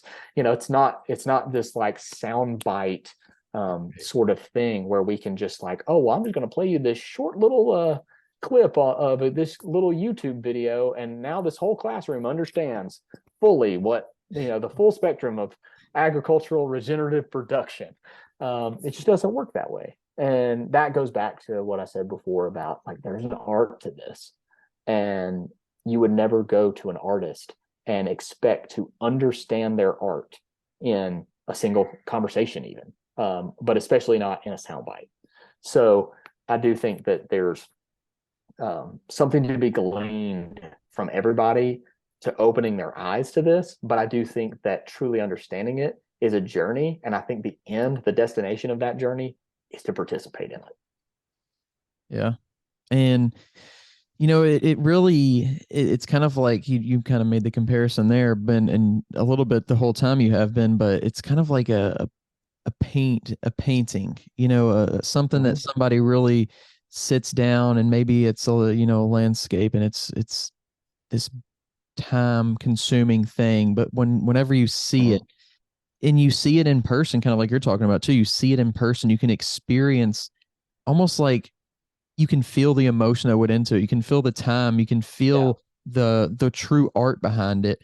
But then you can also go on, on Google and type in, whatever that is, whatever that landscape is, you can see it. It's right there, but you just don't feel it. You don't have that connection to it. And I feel like it's very similar. It in that painting takes longer, and there's more in it. I feel like it's very, very similar to kind of what we're talking about. But something I did want to talk about, if you have enough time to left, is I'm actually a big fan of the show The Ranch, and it kind of gave me that like nostalgic part that we were talking about earlier without even setting foot on anything, just watching it on TV. Tell us a little bit about like what that is and how that compares to the reality of what ranching is and the kind of ranching that you do. Okay, so like the ranch in particular, I'll talk about Yellowstone too, because it's probably the biggest agricultural based show on television at this point. But the ranch, if you devoid the soap opera side of it, just take out all the, who slept with who and who, who's yelling at who because of this. But by and large, a lot of the hardship and a lot of the things, so like the ranch especially was very Western focused, as much as Yellowstone is. But a lot of the problems that are going on out West still trickle down in even to where I'm at, in terms of land grabs, in terms of development, in terms of big agribusiness buying up the enterprise.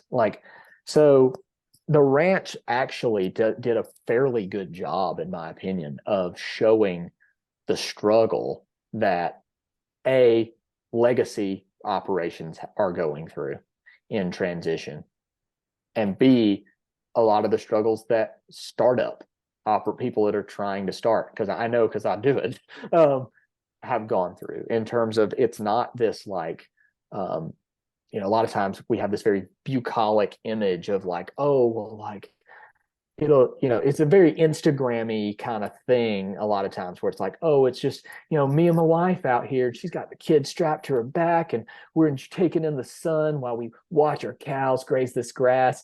And it like, I try to be the opposite of that on TikTok. Like I have, like, I think that's why I built an audience, is I don't like curate content. I don't sit down and like write out what I'm going to do. I just film what I'm doing. And if it's chaos, that's what's going out there. And a lot of times it is chaos, and it is ugly. And it is like, oh, this old cow slipped and fell into this hole out here that just popped up because the ground got so saturated with water. And now I'm out here with a tractor lifting her up and hoping that she can continue to walk and that she's not crippled. And that, like, and there's deep emotion tied to that. Like, so I do think that's one thing the ranch was great at conveying, is the deep emotion behind the struggle, because that all agricultural production is a struggle. I do believe it's more of a struggle the more you push against nature instead of working with her. But even when you work with her, nature has the final say, and she's not always kind. I always tell people, like, nature doesn't care if you're profitable, and nature doesn't care if she culls out 80% of your herd. Like, nature does what she views as best, and her timeline is longer than anything I can perceive. So the ranch was really good at conveying kind of the roller coaster, if you remove the personal crap out of it. But some of that is real too. I mean, like, because genuinely, like, as a person that's in this business and goes through the emotions associated with the production side of things, it boils over into your personal life. Like, so that's real. Like, a lot of that is real. It's over dramatized in that show, but a lot of it is very real. And more recently, Yellowstone has become this big thing. And there's a lot of things in Yellowstone that are really good in terms of showing some of the struggles, especially Western producers are facing in terms of litigation, water rights, struggles with the government over grazing leases. Like, there's a lot of stuff to unpack there under the soap opera that is Sons of Anarchy on horses. But ultimately, it's like, as a producer that does things in a different way than that commercial production system, I would say it definitely looks different. Because, like, for me, I watch an episode of Yellowstone and they have 10 cowboys on horseback moving 50 head of cattle, and I'm like, yeah, go watch one of my videos where I move 400 head of cows by myself by yelling at them. I call them and they run like golden retrievers to me. Like, is a vastly different paradigm. And so I think we have this machismo kind of thought of, like, the American cowboy and the rancher, and it's all cowboy hats and skull rings and Wrangler jeans, kind of rodeo mentality. And that by and large does exist, but there's a different way. And that kind of attitude, and I have plenty of that. You've got to have some of that I call it cowboy in you if you're going to be in the cattle business, because it's not all sunshine and roses. It's not all calling your cows and they come, and it's back to that Instagram life. You have to have some of that grit. But I do think that we culturally may have taken some of that too far in terms of our views, letting it shape our views of how we domineer things. And everything is about, like, our control over it as opposed to nurturing it. So that's why I always tell people there's a big difference in a cattleman and a cowboy. And I do think that Yellowstone does a fairly good job, if you remove all the, drama crap. It does a pretty good job of showing the difference, because, like, the main character, Kevin Costner's character, is at heart very much a cattleman. Like, he's about the animals, the production, and making sure those animals live the best lives that they can live, blah, blah, blah, blah. Whereas the cowboy is the guy in the saddle doing the work. And so, like, we kind of, in my world, in the production world, there is a vast difference, it's kind of the difference in the ranch owner versus the ranch hand. And so, like, the ranch, the show, The Ranch, kind of melded the two. It showed you, like, what, and so the difference is, obviously, Yellowstone is supposed to be this huge, big, super, somehow we afford a helicopter operation. And then you have the ranch, which was still, a sizable operation supposedly, but, like, it was a small family operation. And so that kind of paints a good variant picture, because there are these super big ranches that, like, I know there's a guy in Montana that has a helicopter and herds his cows with them, like, because he's got so much land. Like, there are these big, huge swaths of land that are controlled by one person or a family, And then you have, but by and large, agriculture is done on a much smaller scale by individual families.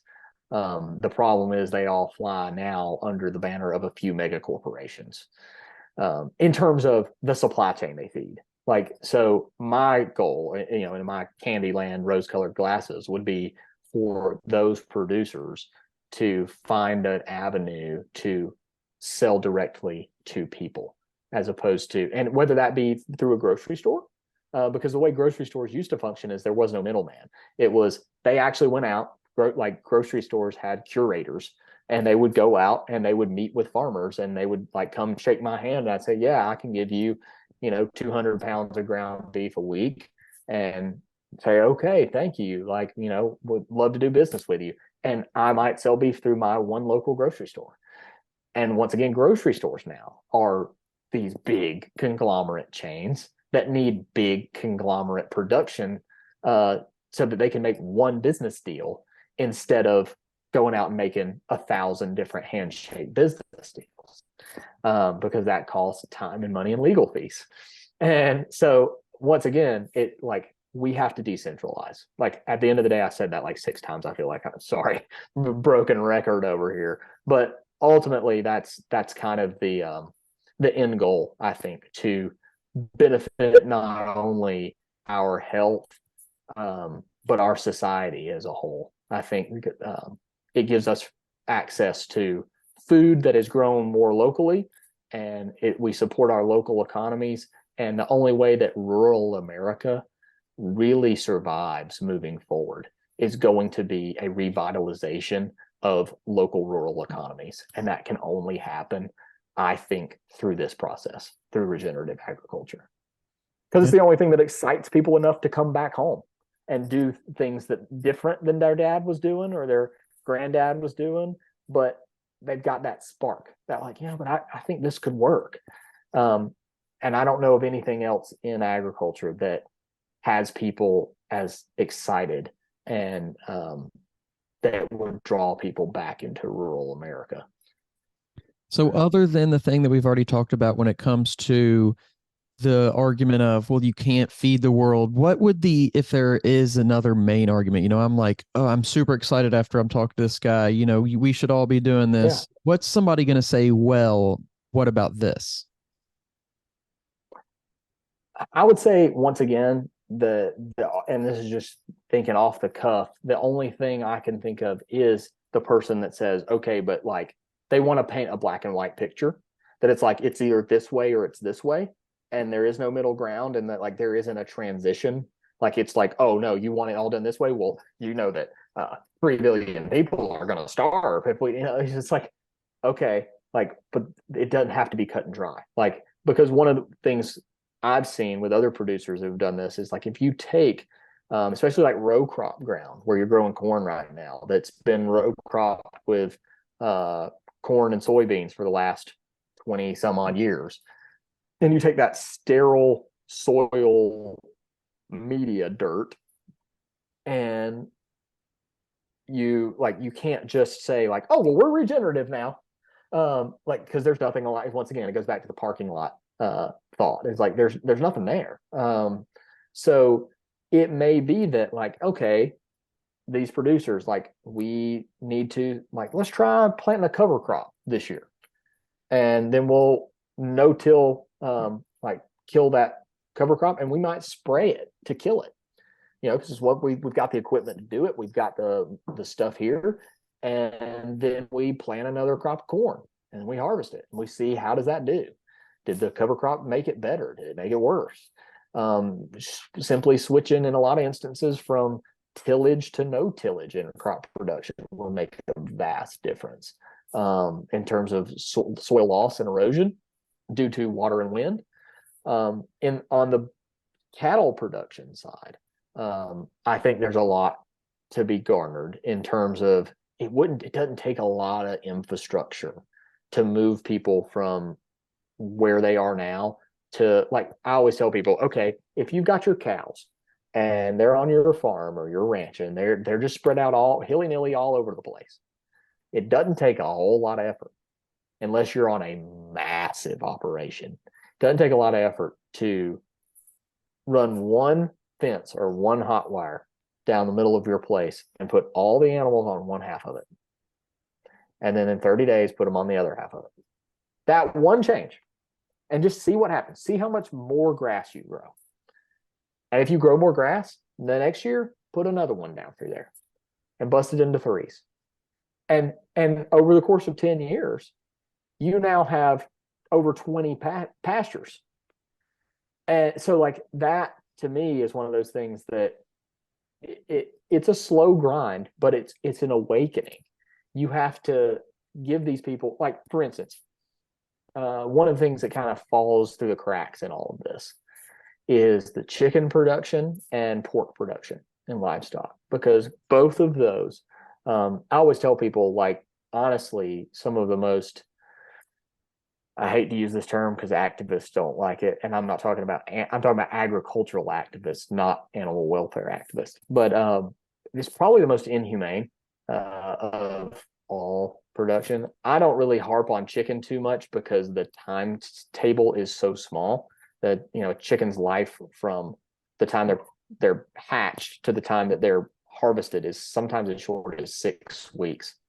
There's not a lot of time there. And so it is kind of a factory floor, if you will, to use that factory term. But chicken houses are long, narrow, 500, 400, 500 foot long warehouses, if you will, with sawdust floors and chickens crammed in there, you know, 10,000 birds in a house. And pork is the same way. Pigs are raised in long houses, and they are on grates that are above a concrete floor, so the poop falls through and it can get washed down.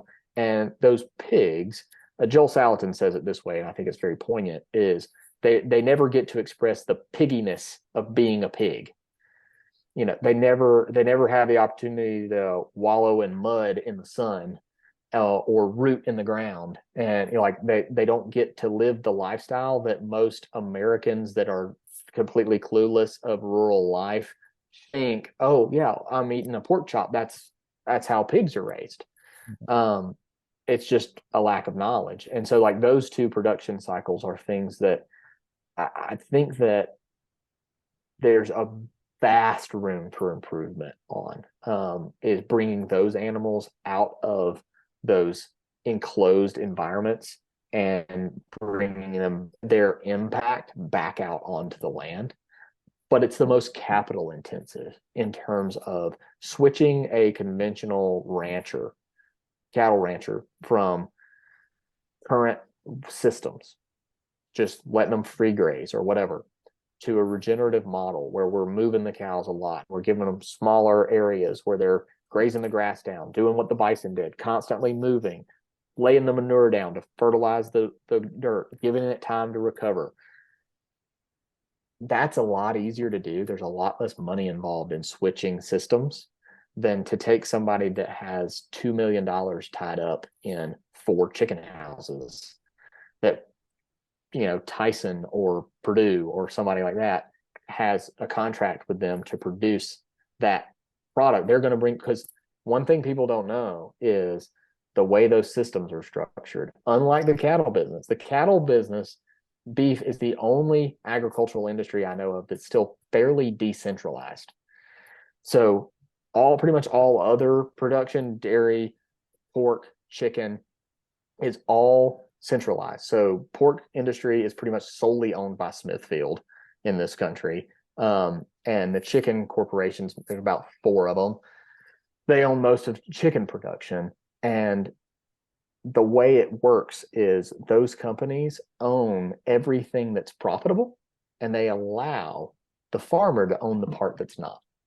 So as a farmer, if I said, hey, I want to own chicken houses, I would go out and I would get a bank to give me a loan for X amount of millions of dollars to build however many chicken houses, secure that loan, and I would build those chicken houses. I own that. You would think it's an appreciating asset. It's not, because it's not a real estate thing. It's you own the depreciating asset of that. And now you sign a contract with one of these companies and they own the animals, they own the feed, They ship it all to you and they decide what they pay you. And it's based on a competitive basis about other producers around you. And if somebody has a higher feed conversion ratio than you, then you get paid less because it costs them more for you to grow for them. And so it's a cutthroat business, and it's all set up basically so that if you fail, they make money. They don't have, like, you get all the liability and they get all the profits. And it's an excellent pyramid scheme, basically.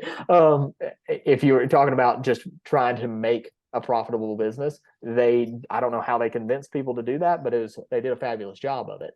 So that is part of the production model that I see the most difficulty changing, because especially in a quick timetable, because you have people that have invested literally millions of dollars, are on the hook for millions of dollars. You can't just pull the rug out from under these people and say, oh, well, you risked your entire livelihood to try to make this agricultural dream work. Well, yeah, you can't do that anymore because we're going to make it illegal because it's bad for whatever reason.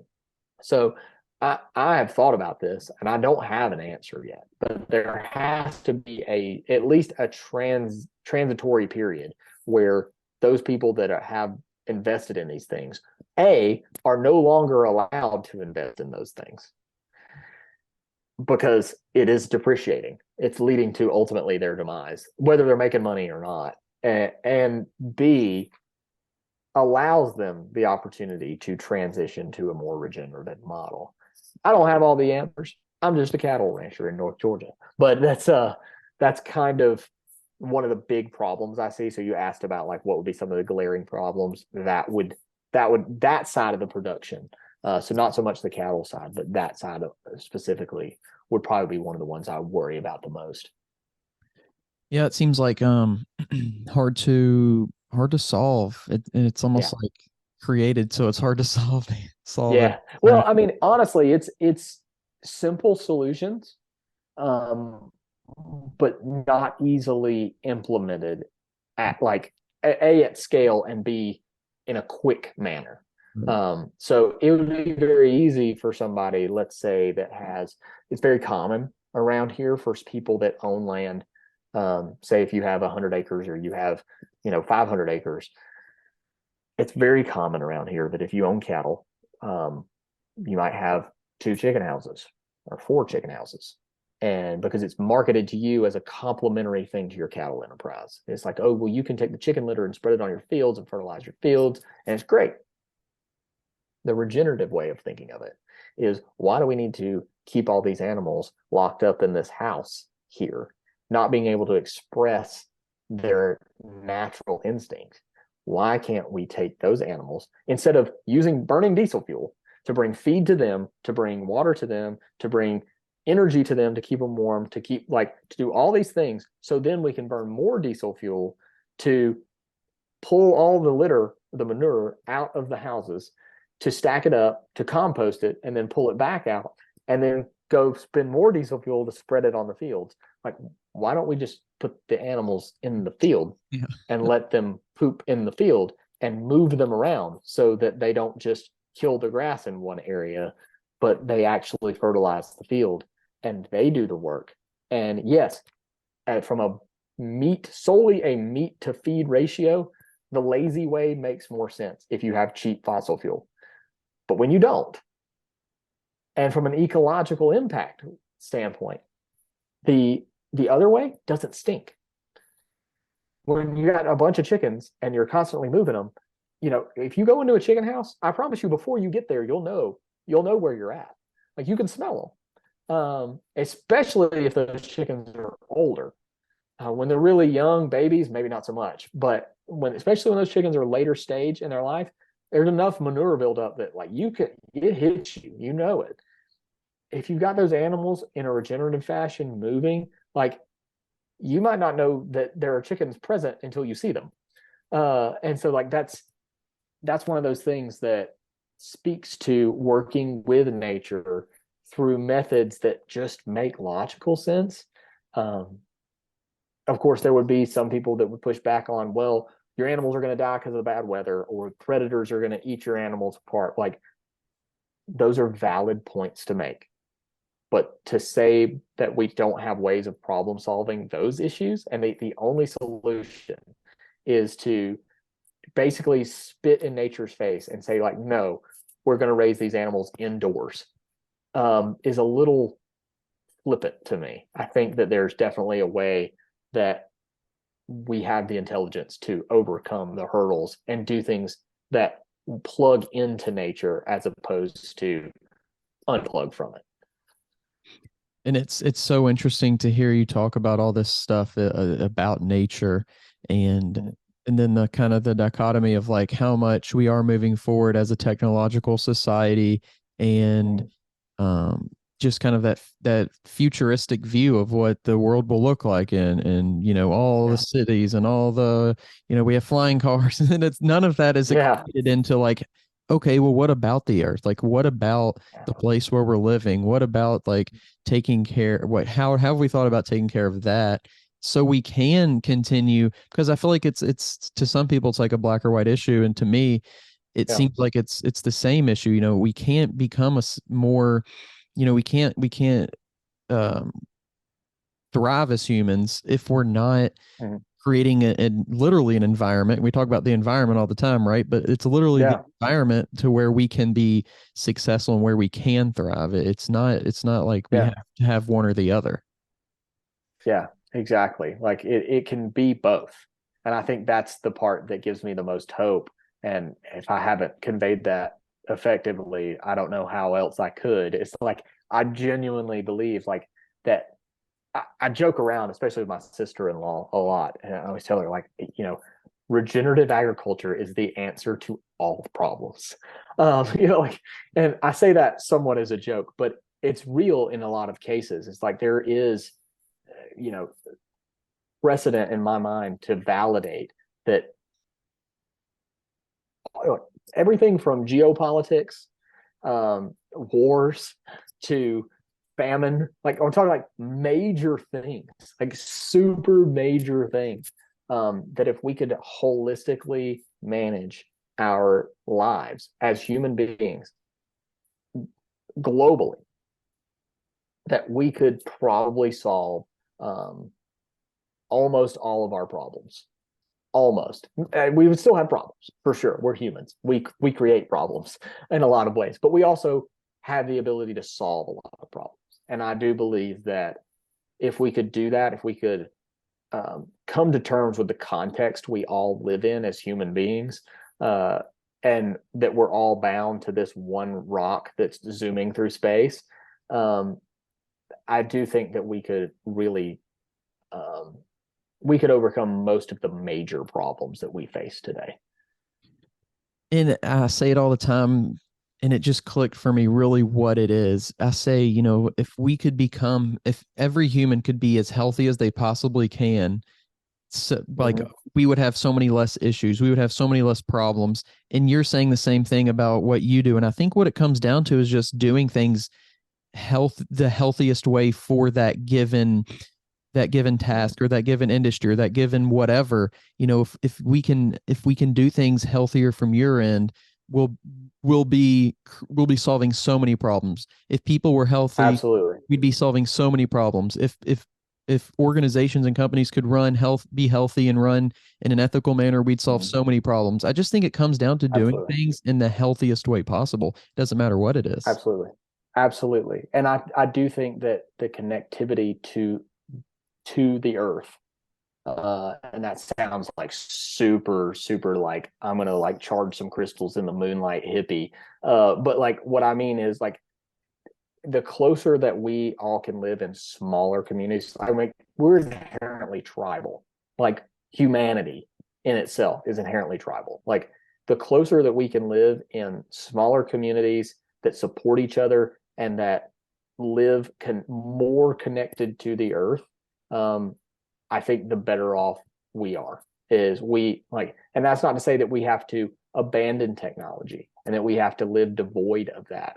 It's not to demonize that at all. It's just to say that there are certain things that make us inherently human, And part of that is our connection to creation and to interface with it and to manage it. And I do believe that there's some inherent breakdown that happens in our psyche. And I think that's part of, not solely, but part of the mental health crisis we see today, is that so many people have been conditioned to the fact that their existence is summarized in: I wake up to an alarm clock, I get ready, commute to a job that I don't care about, to make somebody else wealthy, to never see the benefit of what I do, to then clock out. And especially with daylight savings time, it's dark when I go in and it's dark when I come out. And I might go to the gym if you live a quasi healthy life, but then I go home and I eat, I go to sleep. I might binge watch something on Netflix, and then I do it all over again. And I live for a weekend where I can then just binge on Netflix, and then repeat. And so we live kind of devoid of meaning, and we live definitely devoid of things like there are studies that show how important sunlight is to our brain and our mental health in terms of seeing low horizon sunlight. So seeing sunlight early in the mornings and what that does, especially like to a man's testosterone levels. Like there's crazy stuff where like it benefits the totality of your health. Like we are electrical beings. Your entire neurology is an electrical system that is designed, all electrical systems are designed to be grounded. So I have this running theory that like the reason most people feel better when they're on vacation, because so many people vacation to the beach, or to the mountains where they swim, and they do things that allow their body to electrically ground to the earth. And like, because there's a bunch of studies that have been done now that show like how healthy and de-inflammatory grounding is, allowing your body to have electrical ground. So meaning like walking around barefooted, or some people now are sleeping with grounding mats under them that have a wire that runs out to the ground. And I just genuinely believe like there's so much depth that we have just scratched the surface of how we are hardwired. It's a little bit Avatar, the movie Avatar. Like it's a little bit like that. Like, it's kind of weird, but that's kind of painted in a sci-fi way, is like we're made to connect with the earth on some level. And the further and further we devoid ourselves from that, this sounds super like, I don't know, philosophical, but the less and less human we become. And Yeah. to put it to your perspective, the less and less healthy we become. Yeah. I think we look back on hundreds of years ago, thousands of years ago, when we were, first human beings, really. And we think, oh, that's just the way we had to do it, or that's just, that's silly. Now we can, we have all these other things that we can do, and that we can, these luxuries we think of as luxuries that are taking us away from that, the way that we lived for thousands of years, however long, we've really been here, for thousands of years. And we look at that as like, that's just the way we had to do it. And now we're starting to kind of figure it out through science, like through research. Yeah. We did those things for a reason. Let's, try to get back to those things. Let's, like you're saying, utilize sunlight. Let's, the importance of clean water, like how silly that should sound is so it's crazy. It's so valid. It's so valid. And I'm sorry, I'm coming up on a hard stop right here. I'm getting text from my wife. I've got to go put some animals to bed and some human children. But yeah, I mean, I totally agree. There's been a thought in my mind for a long time that, like, talking to historical reference, did quote unquote ancient people, did they live the way they lived because we think it's because they had to do it that way? Or were they in effect, to use a term most people would be familiar with, or were they kind of just Amish in the sense of they figured out like, hey, the way that we're developing isn't really working. and this is a better way. I don't think fully that is true, but I've thought about that in terms of as we continue to develop as a species and a society, like what kind of changes can we make to better ourselves as a species, but also as a culture, that allow us to live the healthiest life, the most high quality life, instead of focusing solely on the quantity of things that we can consume. Yeah. Yeah, it was really good getting to talk to you. I appreciate your time, and definitely a little longer than I expected, but it was an awesome Yeah. conversation. I learned a lot, Well, and appreciate all the things that you shared. yeah, man. Well, I know I'm long-winded, so yeah, it was really fun. Thanks for letting me jump up on some random soapboxes and run down some rabbit trails, but be Yeah, happy to do it again sometime. 100%. It'd be great to have you back on and kind of keep expanding on these topics. I think they're really important. Yeah, man. I appreciate it so much. And if I have to shameless plug because I'm an entrepreneur, is if people want to look us up, and if you live in our area, look us up. We're Reverent Wild Ranch and reverentwildranch.com.